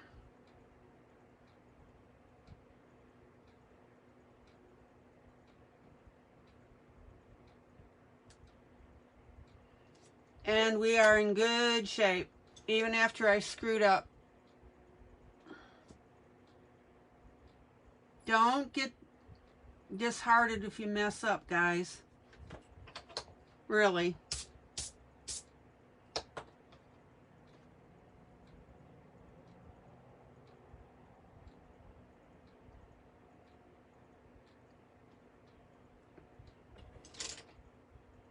Okay.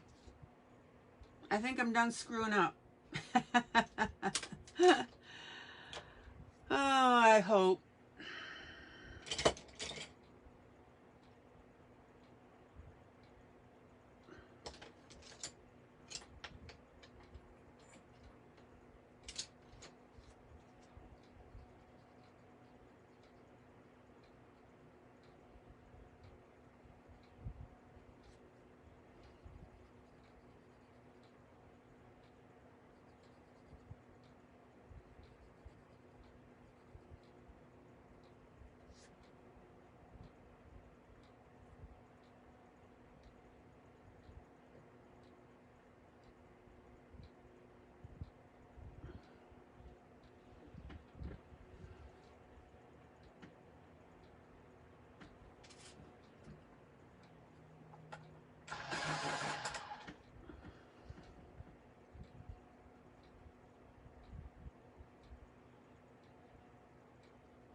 Nice rich brown for the top.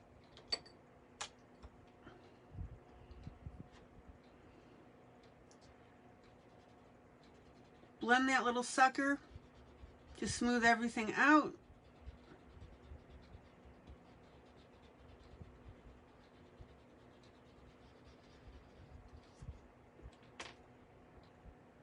Now,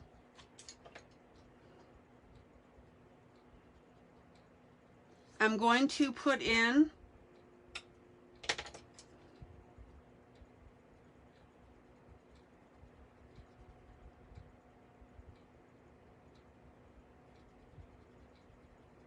my green to make it look kind of coppery.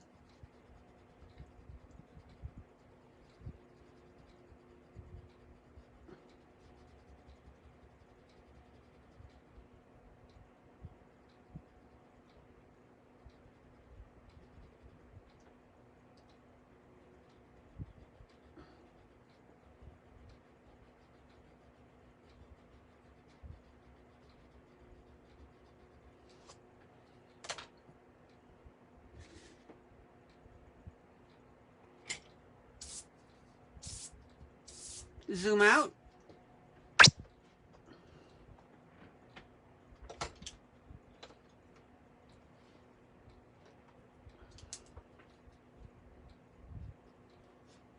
And then I'm going to go ahead and make a turquoise blue on the cross.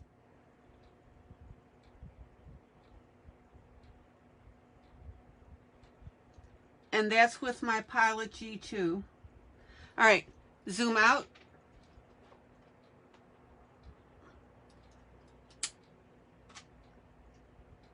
Zoom out. Let's take a look.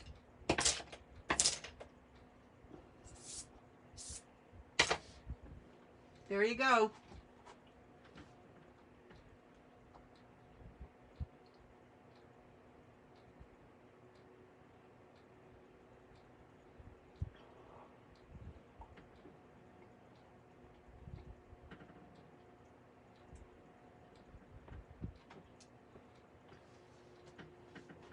Trees.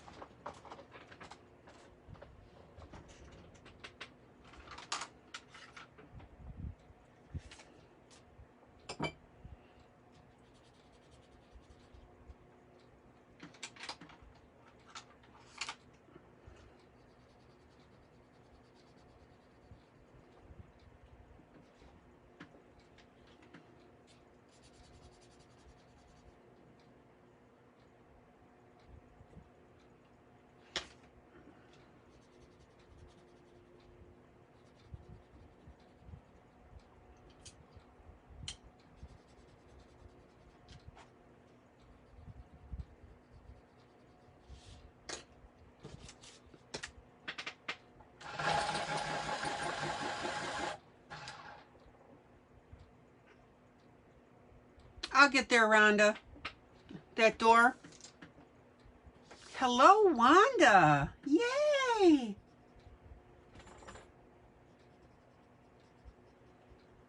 Okay. Zoom in.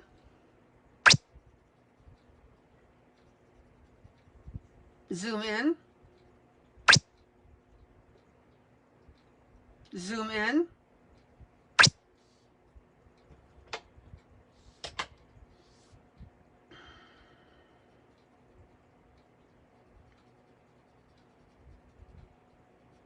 Always great to see you, Wanda.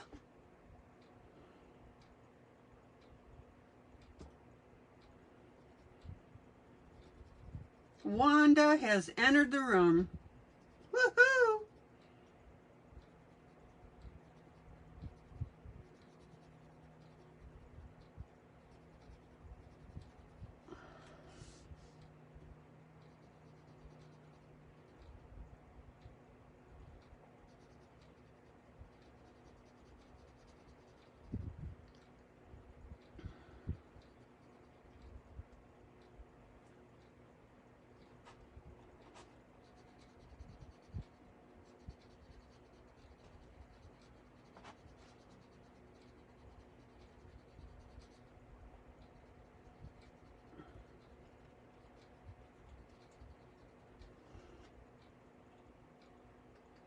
Just got home from the lodge.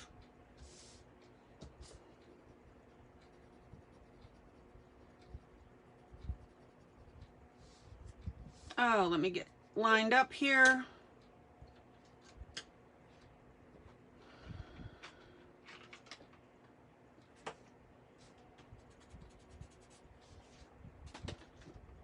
Okay, 2 shades of dark green, guys, so far.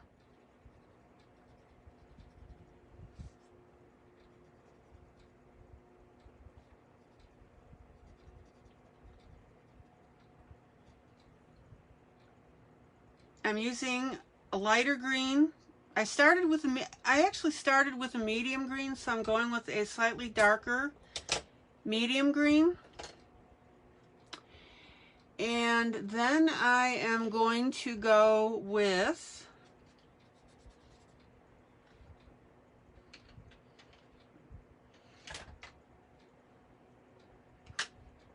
as soon as I find what I want.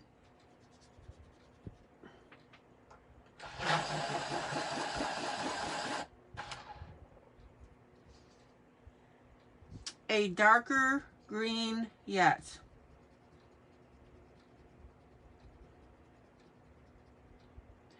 So whatever greens that you pick, evergreens. I made it funny.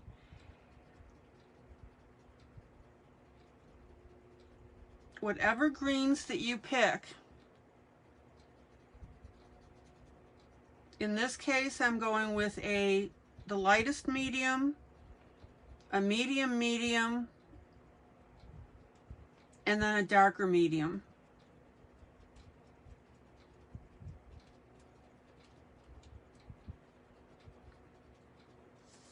Oh, is that bouncing? Zoom out. Zoom out.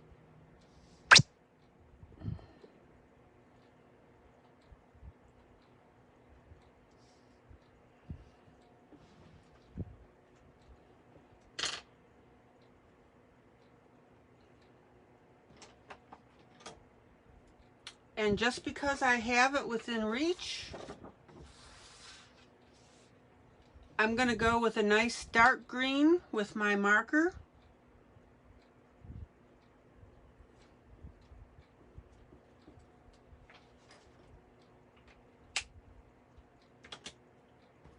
And then I'm going to color over that.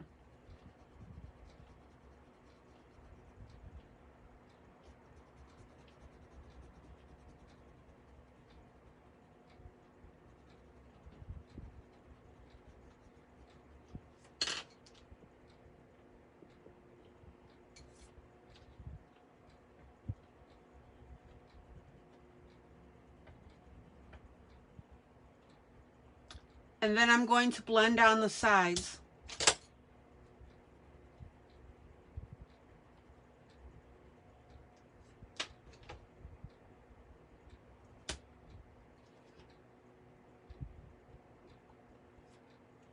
Oh, that's cool, Wanda. The tree makes you think of when you used to do Bob Ross paintings. You're right. You're absolutely right. What a neat memory. Zoom out.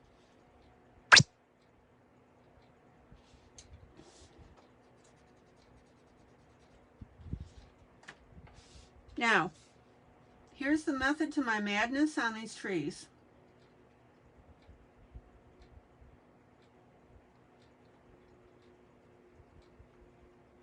We've got 2 things going on here. And by the way, I'm coloring in circles now on this tree. Zoom in.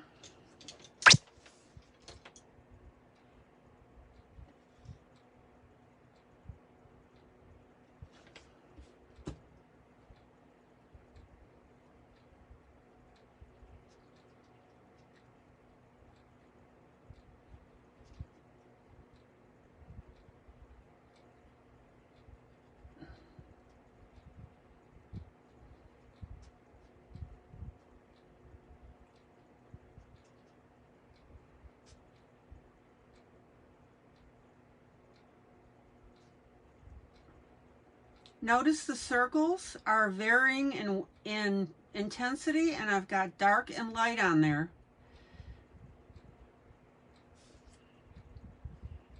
And the two things that are going on right now with this is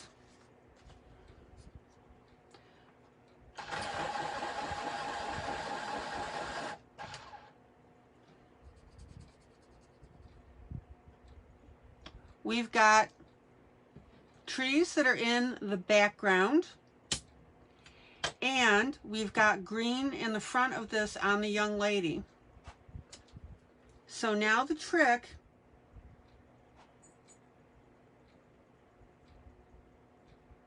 is to make the green of the trees in the background darker and different.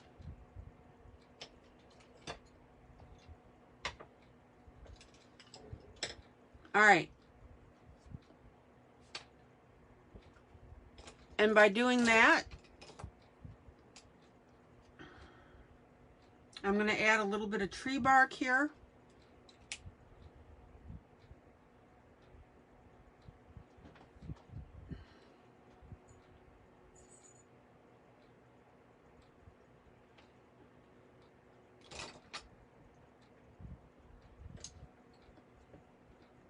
And then I'm going to go ahead and pop in a lighter brown and come up with, and then a darker brown right after that.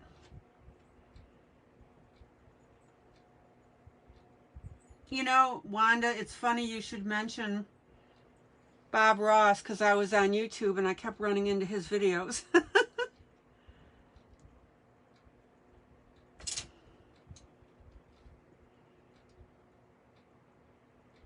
Now, be sure that you use at least 2 shades of green on your trees. Yeah, the yellow.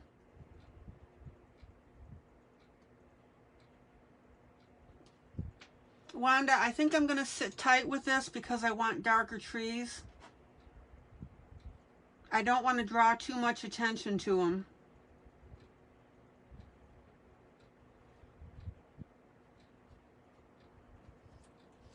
Okay. Bushes.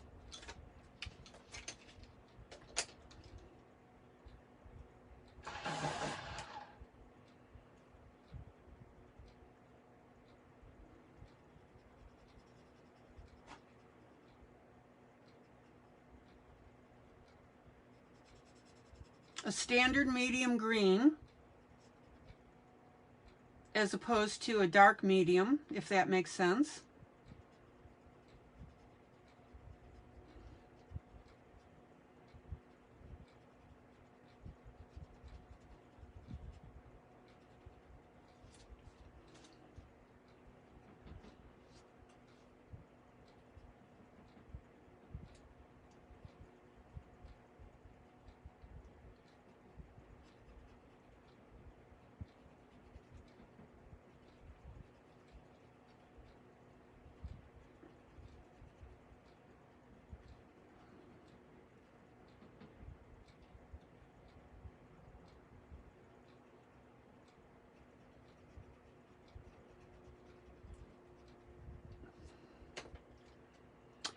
And then I'm going to go ahead and highlight with a darker green.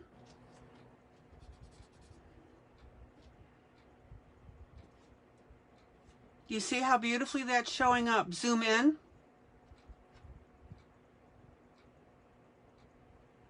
Zoom in.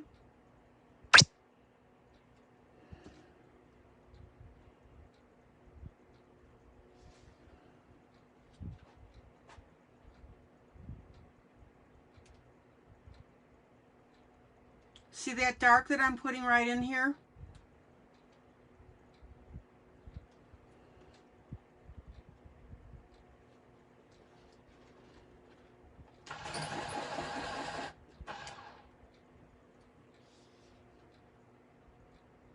Same over here.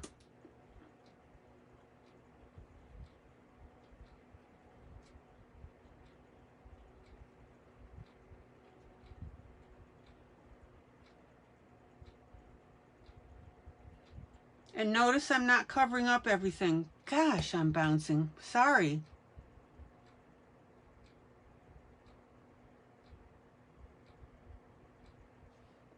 Good grief.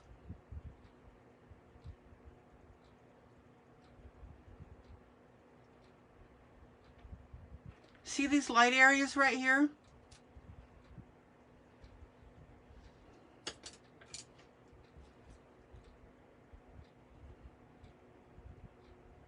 So, lighter green here. And remember, I pumped up that green a little bit with my pen.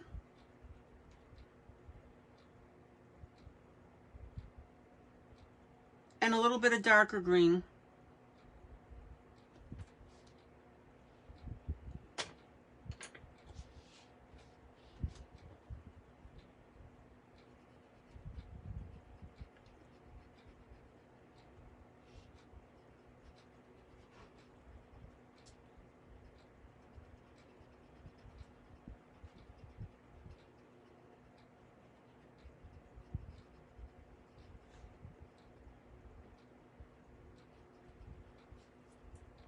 Lighter green,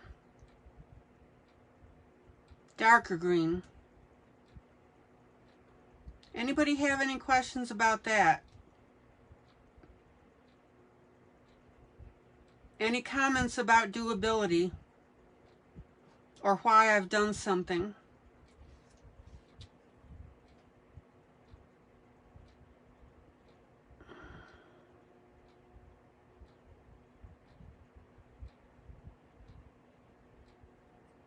Okay.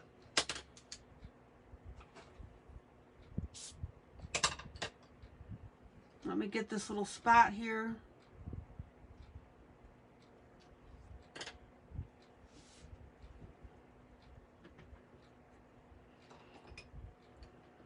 Okie dokie smoky.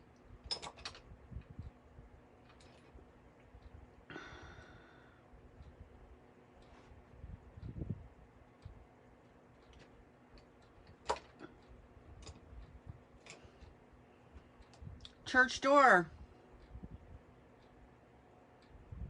Black for the iron here.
Light blue on the door.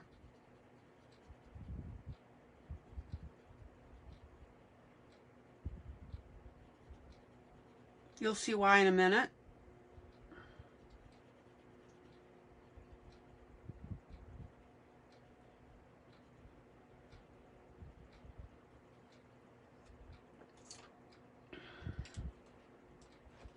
Tombow eraser to erase my stones here because they're coming out, got covered.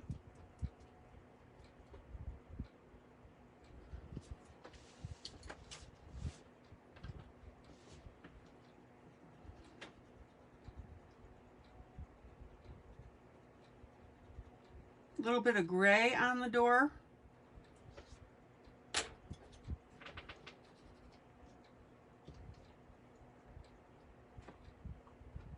And then I'm going to come in with that brown.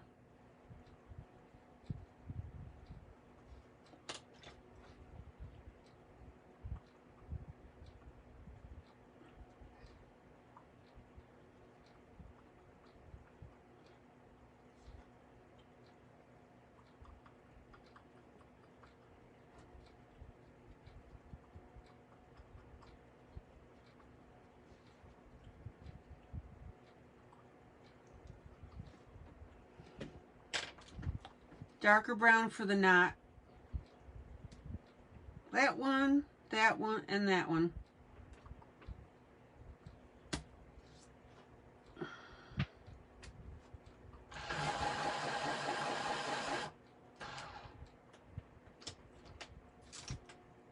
Stones,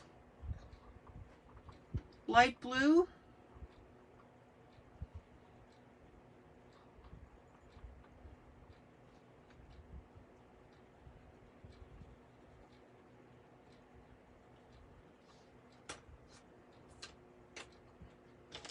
darker gray on top to give them dimension. Zoom in, zoom in.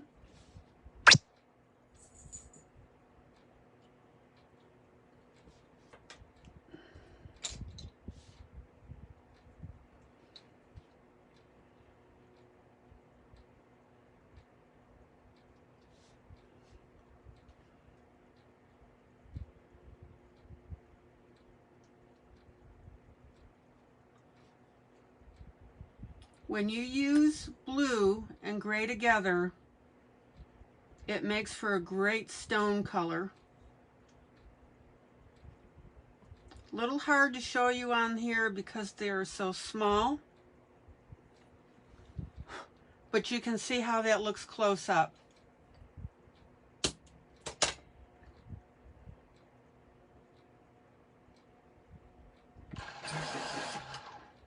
But I can show you on the steps. Gray,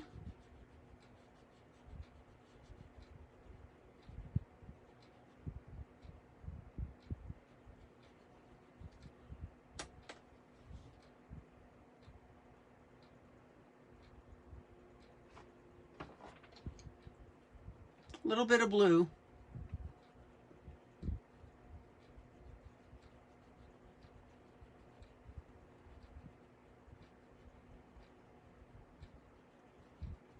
And then a little bit of gray again. Do you see how that tints that gray, guys?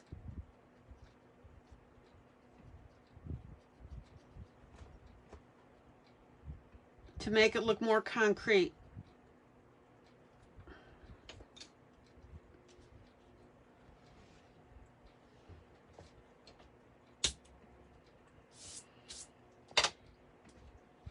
Okay, and while I'm close up here,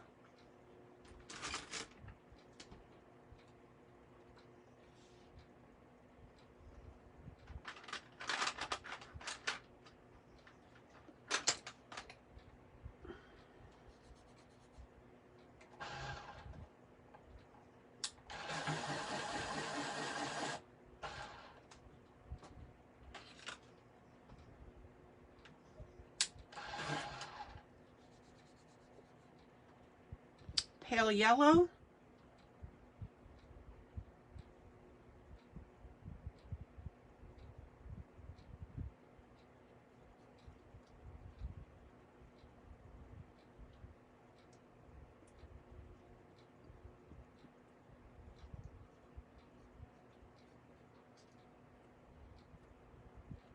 and I'm going to emphasize the windows here, the lines. Put yellow on those.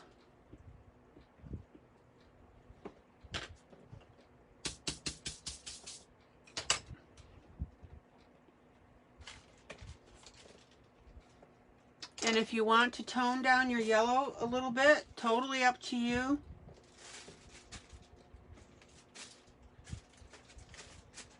Just a smidge of gray.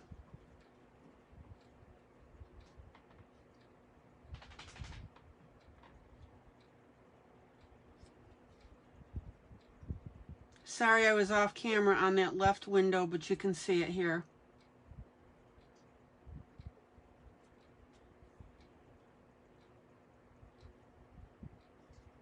Okay.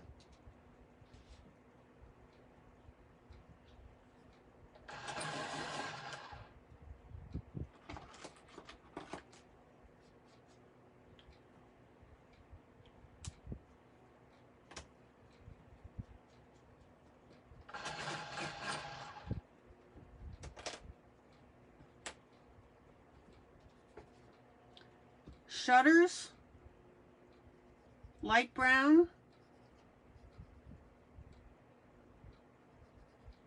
We don't want too much contrast with the church itself.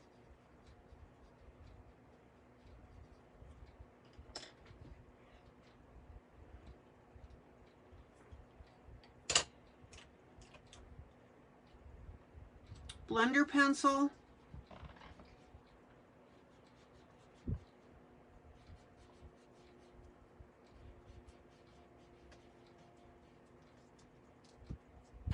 And then I'm going to take a darker brown, right? Because you know I'm not going to let that sit. Depth, dimension, detail. That's our 3Ds, right, Wanda?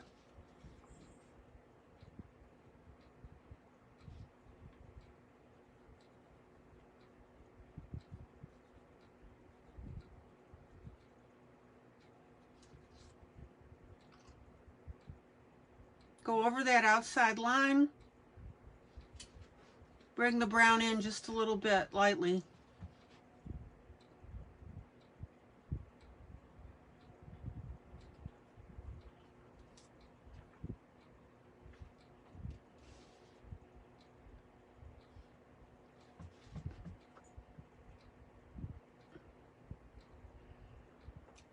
And actually, I'm going to blend that darker brown just a little bit. I moved to do the one on the right, but I'm blending the left just a little bit. Excuse my hand. Much better.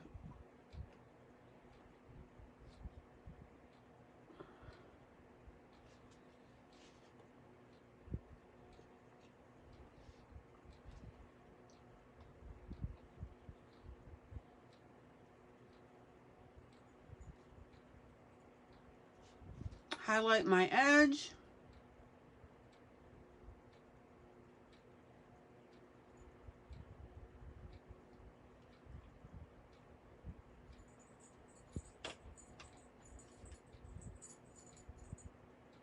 One stroke of blending.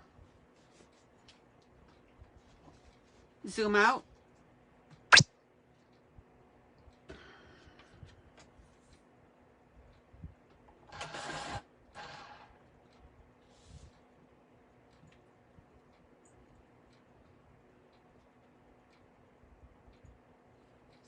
Window inside up here.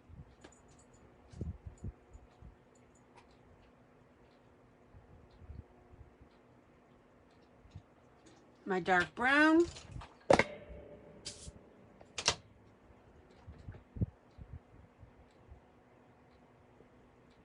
Sorry, hit the camera that time. Yellow.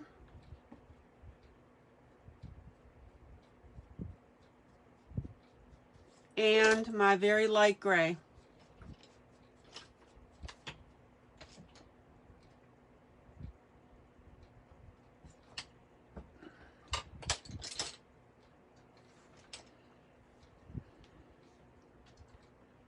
Just a touch.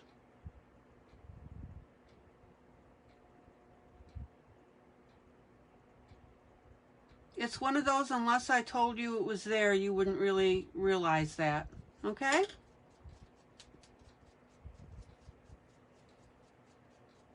Clock face.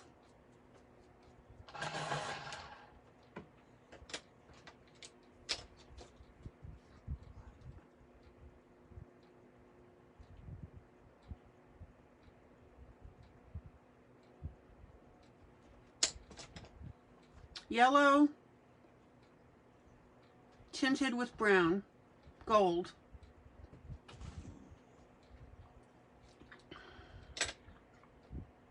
Now, depending on how much detail you want to put in there,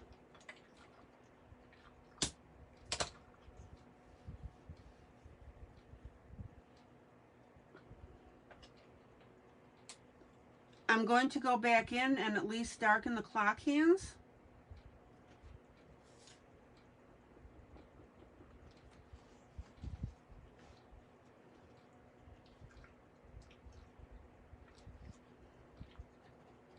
With my pen.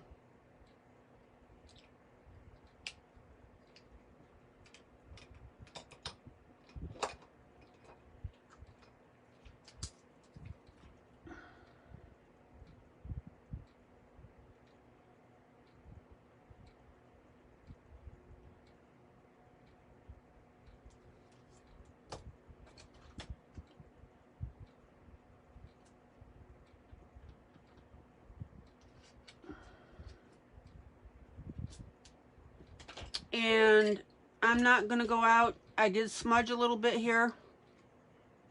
Hold on, let me recoup this.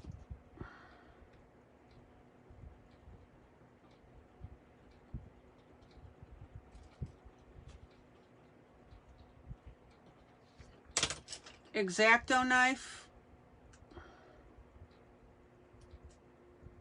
And then we repair with your yellow and your gold. There we go. Zoom out.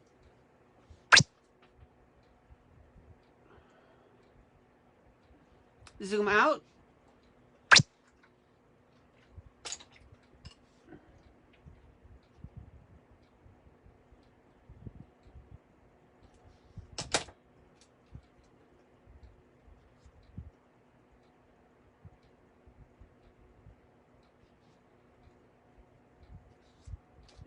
Much better. Okay. Zoom out.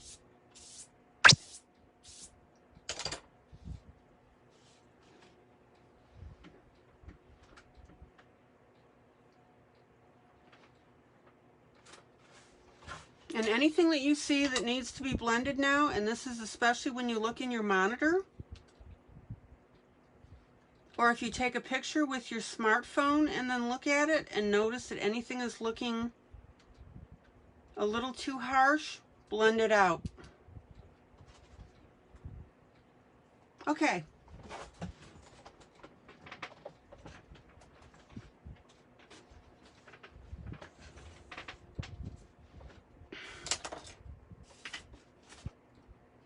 I'm going to jump to the sky because all I have left is the grass, which I'll work up in 2 shades of green, which I'll show you finished. But I really wanted to pop into this sky and show you that.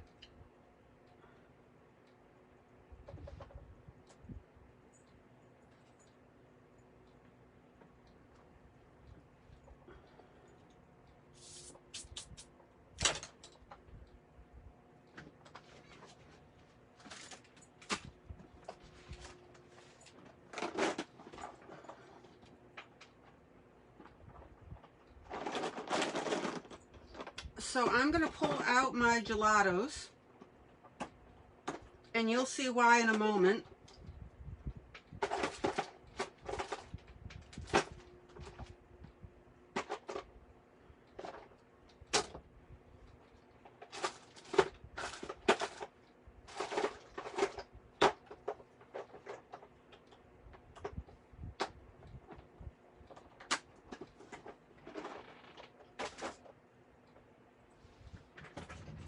I could very well use eyeshadow. I could use chalks. I could use colored pencil. So if you don't have gelatos, don't panic or get disappointed.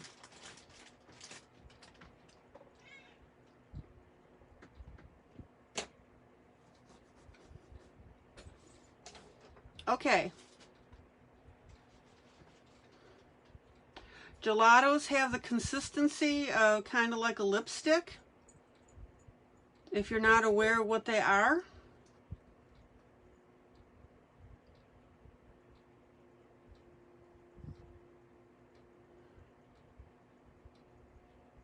And what you do is you go ahead and apply them.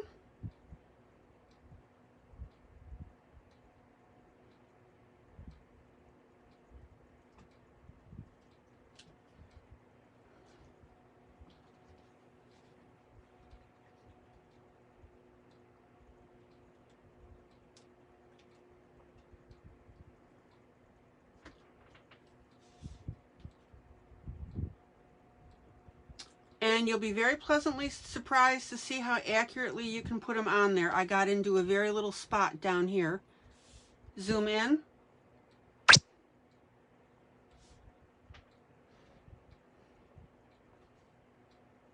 I'm going to take my sponge applicator. I put a little bit of water on it.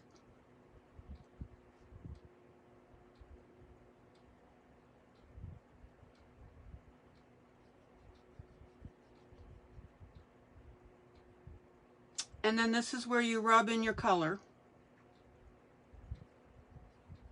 Now, the cool thing about gelatos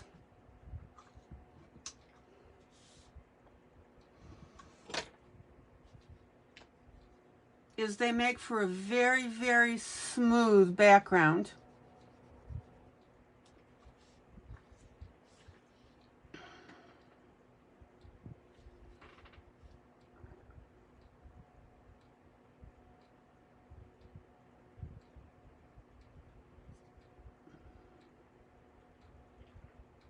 And when you use the tip of your applicator, like I've shown you before, you can get into very small spaces.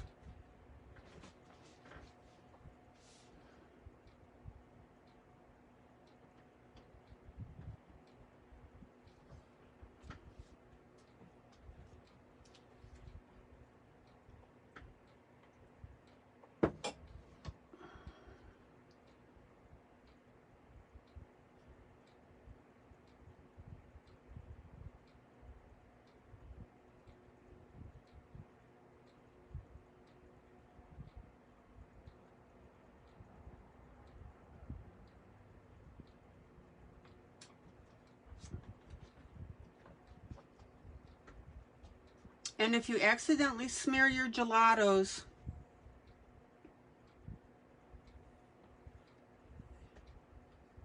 over somewhere where it shouldn't be, just promptly rub it with your finger and you'll be fine.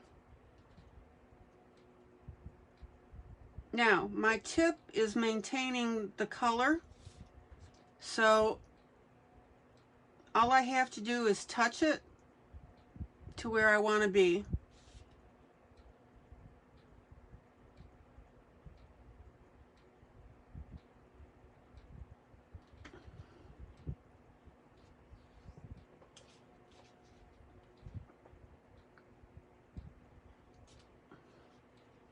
Your applicator almost becomes like a paintbrush.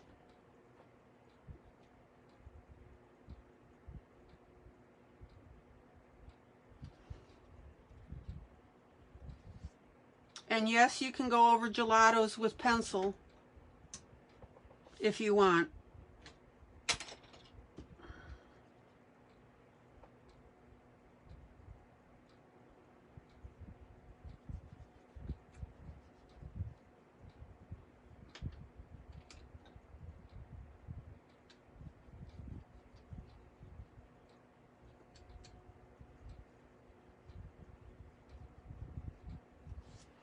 And depending on how thick you want to add that blue,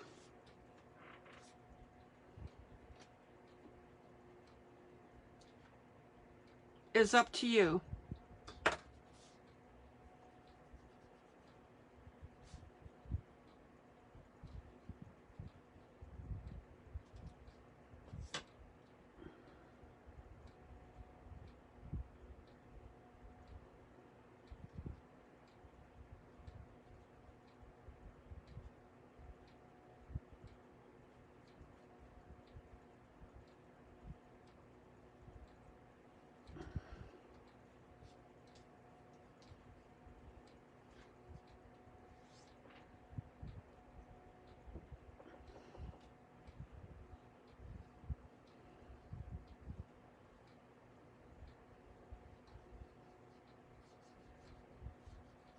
And you can also use your finger if you want. Up to you again.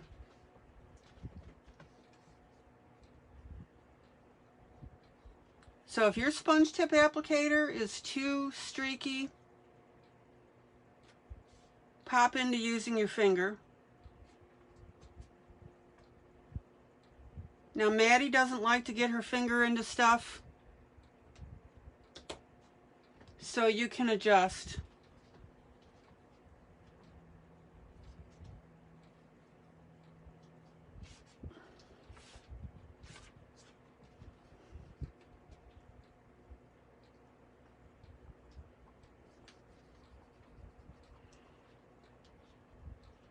But for me, finger application is making this super smooth.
And you can also pick up color from one spot and pull it over to another.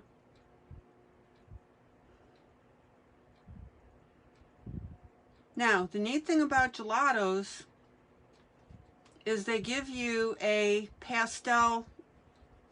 a watercolor look.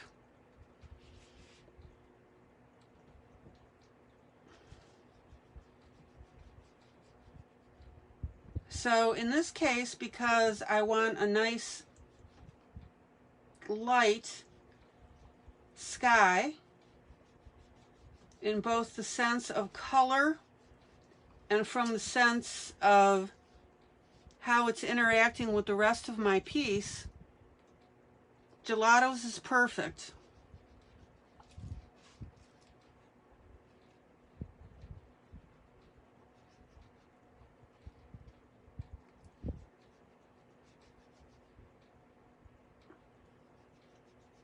I don't want a heavy background.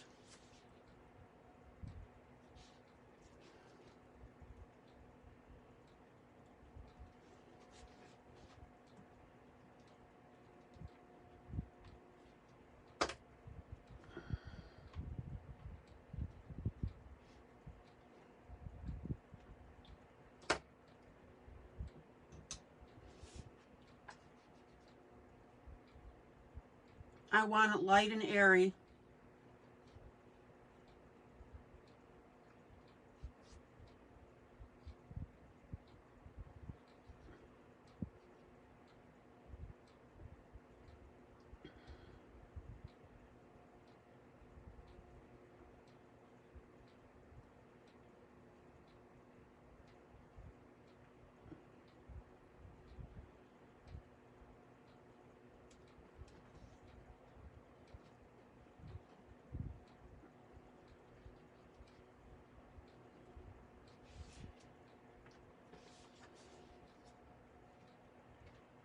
Okay, now zoom out.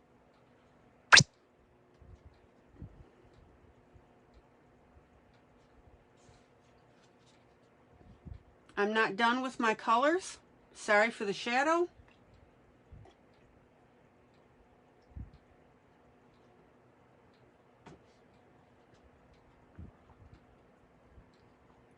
So I'm going to come in with a light purple now.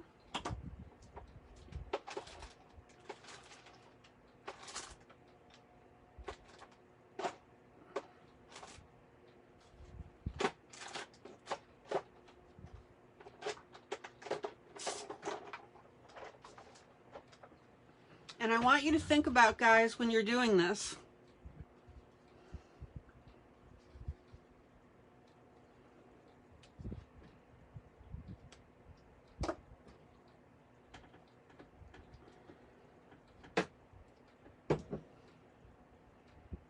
again, same applicator, same end actually too.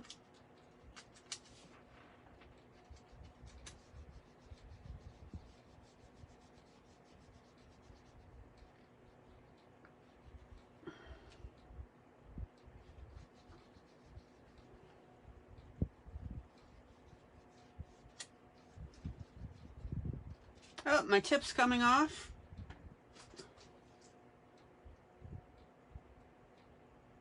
Good thing these are double tipped.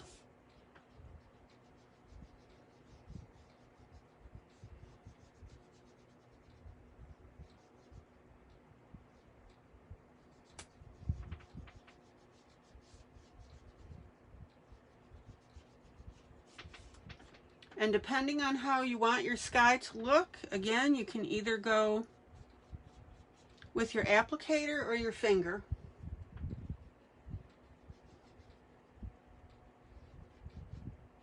Now, gelatos do take a little bit of getting used to. It's no different than getting used to pencils or markers.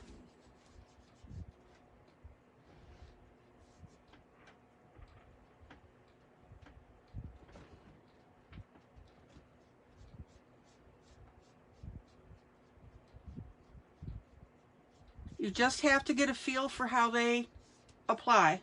And that's what I meant by getting used to.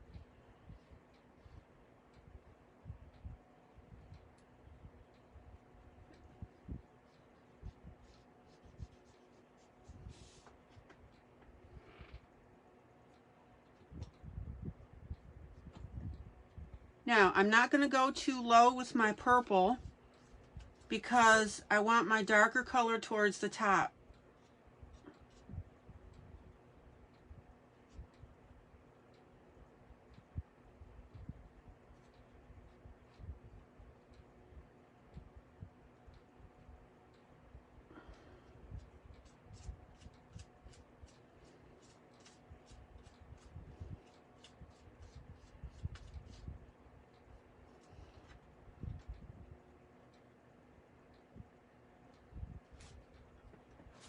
Yeah, Rhonda says she's using eyeshadow. Yep, yep, yep.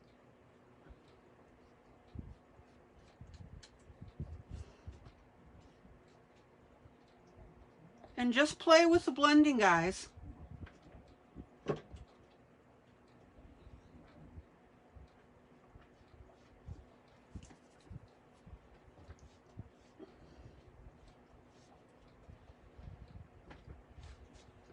And yes, your paper will curl and warp a little bit because sure, you're putting water on it.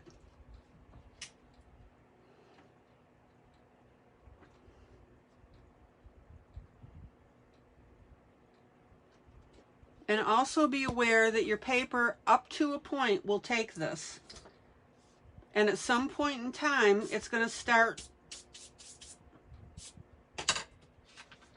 pilling upward. Hold on, let me roll this backwards.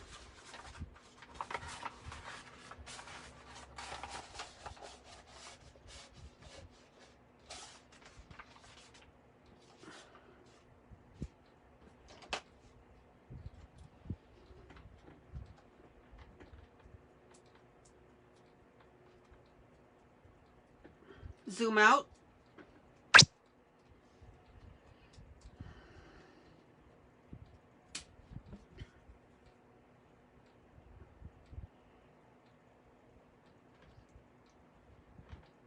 Question, comments, what you think?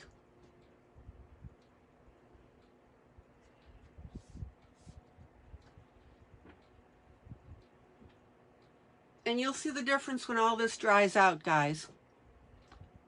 But look how smooth this background is. Now, I missed this little section inside the bell tower.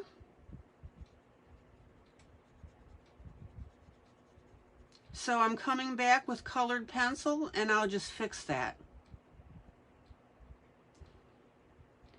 And with anything else, just like eyeshadow, if you miss any spots or need to pump it up a little bit,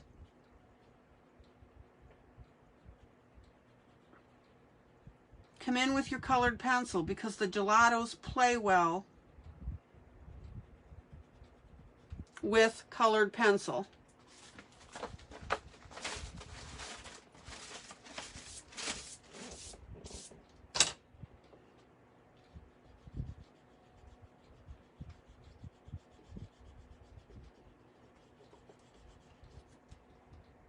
Now, if you want to come in, here's a little bonus for you. Zoom in.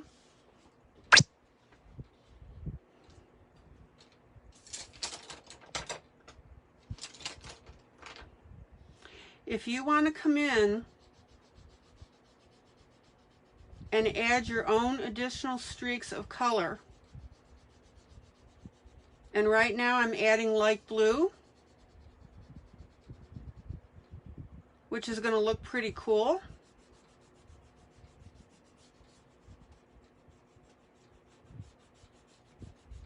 You can see the horizontal lines of the blue.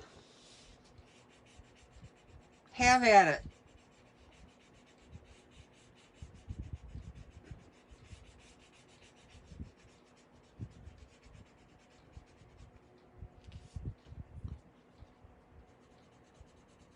Just be careful that you don't come in too soon with your pencil on wet paper so you poke a hole.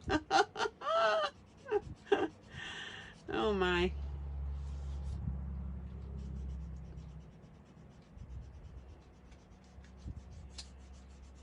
Zoom out.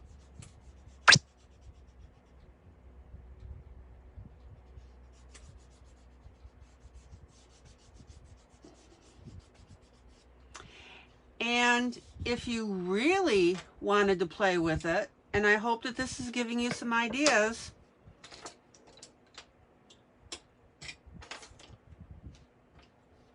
come in with a medium gray,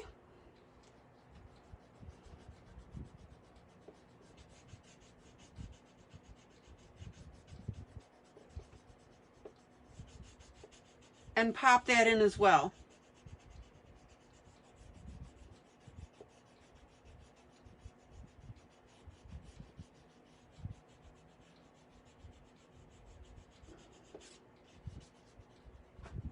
There is so much you can do with this. Now, Rhonda, when you put your eyeshadow down, you can do the same. Is put your eyeshadow down and then come in with your pencils.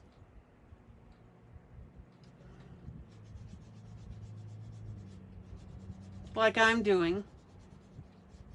And add your little wispies. Make sense? Anybody have any questions or comments about that?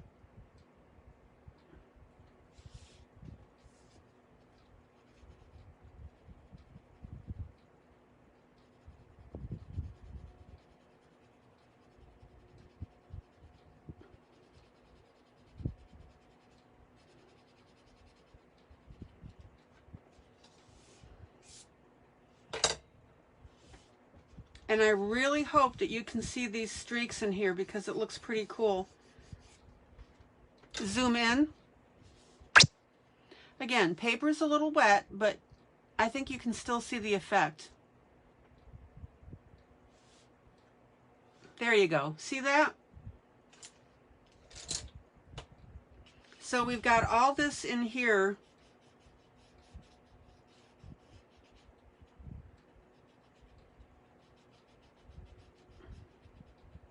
By adding this medium gray.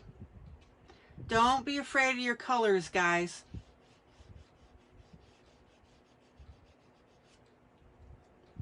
We've seen streaked skies like this before.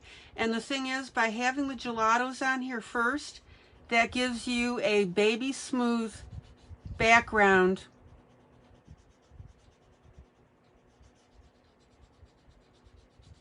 to add your grays. See how near the cross now that's looking like we're having the clouds coming around it here.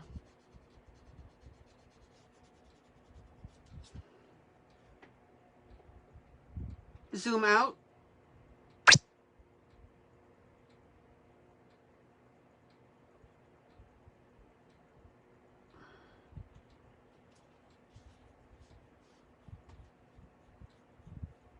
Questions? Comments? Can you do this? Are you willing to try it?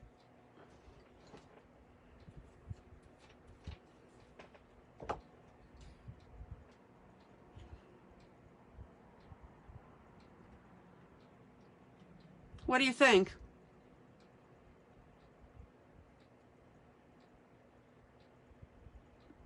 Oh, Wanda, you finished your watch picture? Yay! Want to see it? Well, and again, don't worry about gelatos. If you don't have them, guys, work on this method with your pencils.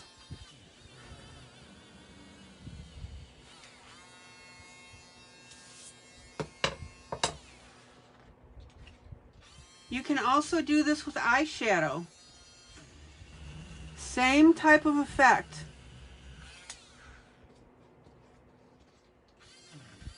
Does that make sense, Maddie?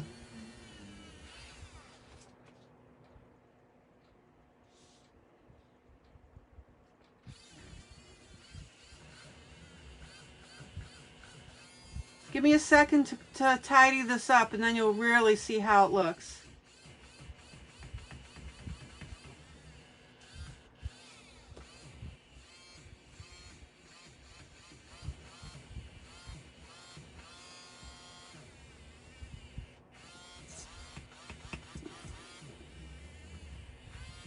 Okay, Maddie, there you go. Chalks and pencils will do this.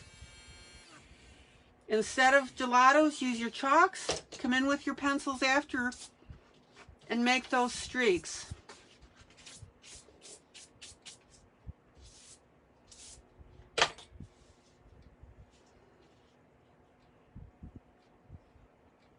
Okay, guys, I think we're in pretty good shape. Not too shabby. I'm going to finish up by putting the green grass in. No biggie, it'll be a grass green color. Different than this.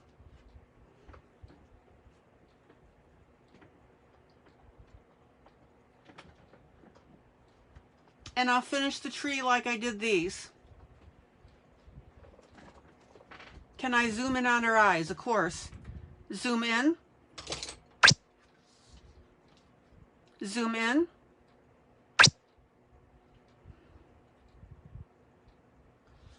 Zoom in.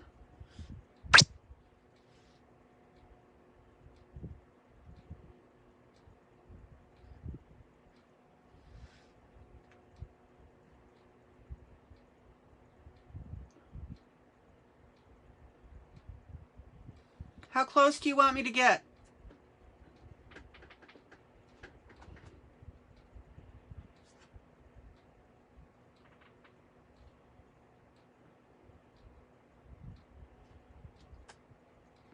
And of course you're seeing the holographic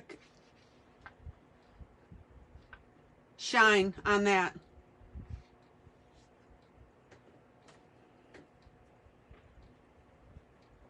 Zoom out.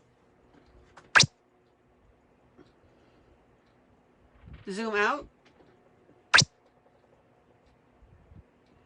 Okay guys, I'll finish up these last little details on here and I'll post this as being finished. Zoom out.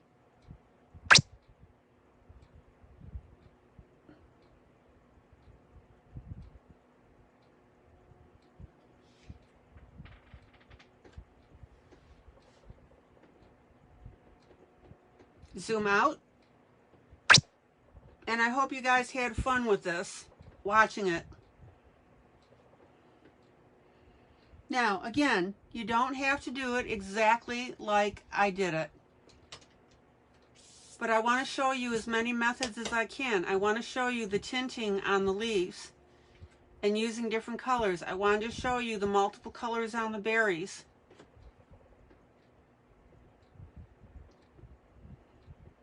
Sherry, congratulations, you won the fairy contest. Did you know that?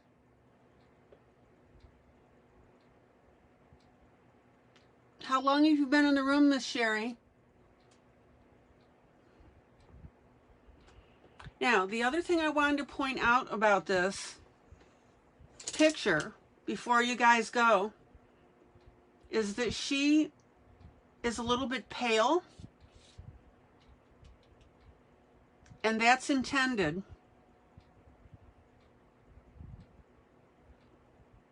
Now, I might darken up her face just a little bit to match her chest area because that's looking a little darker.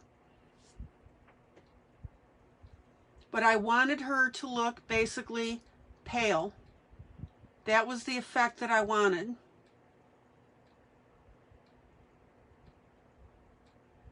Did you hear me, Sherry? You won the fairy contest.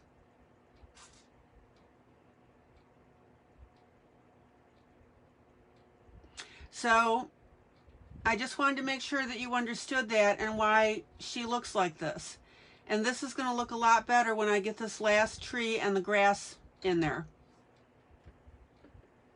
Okay? All right, guys. Probably not. That I know that they didn't tan back then. Okay, guys, I'm going to call it a night. Guys, love you. Joyous, joyous coloring. I hope you learned something.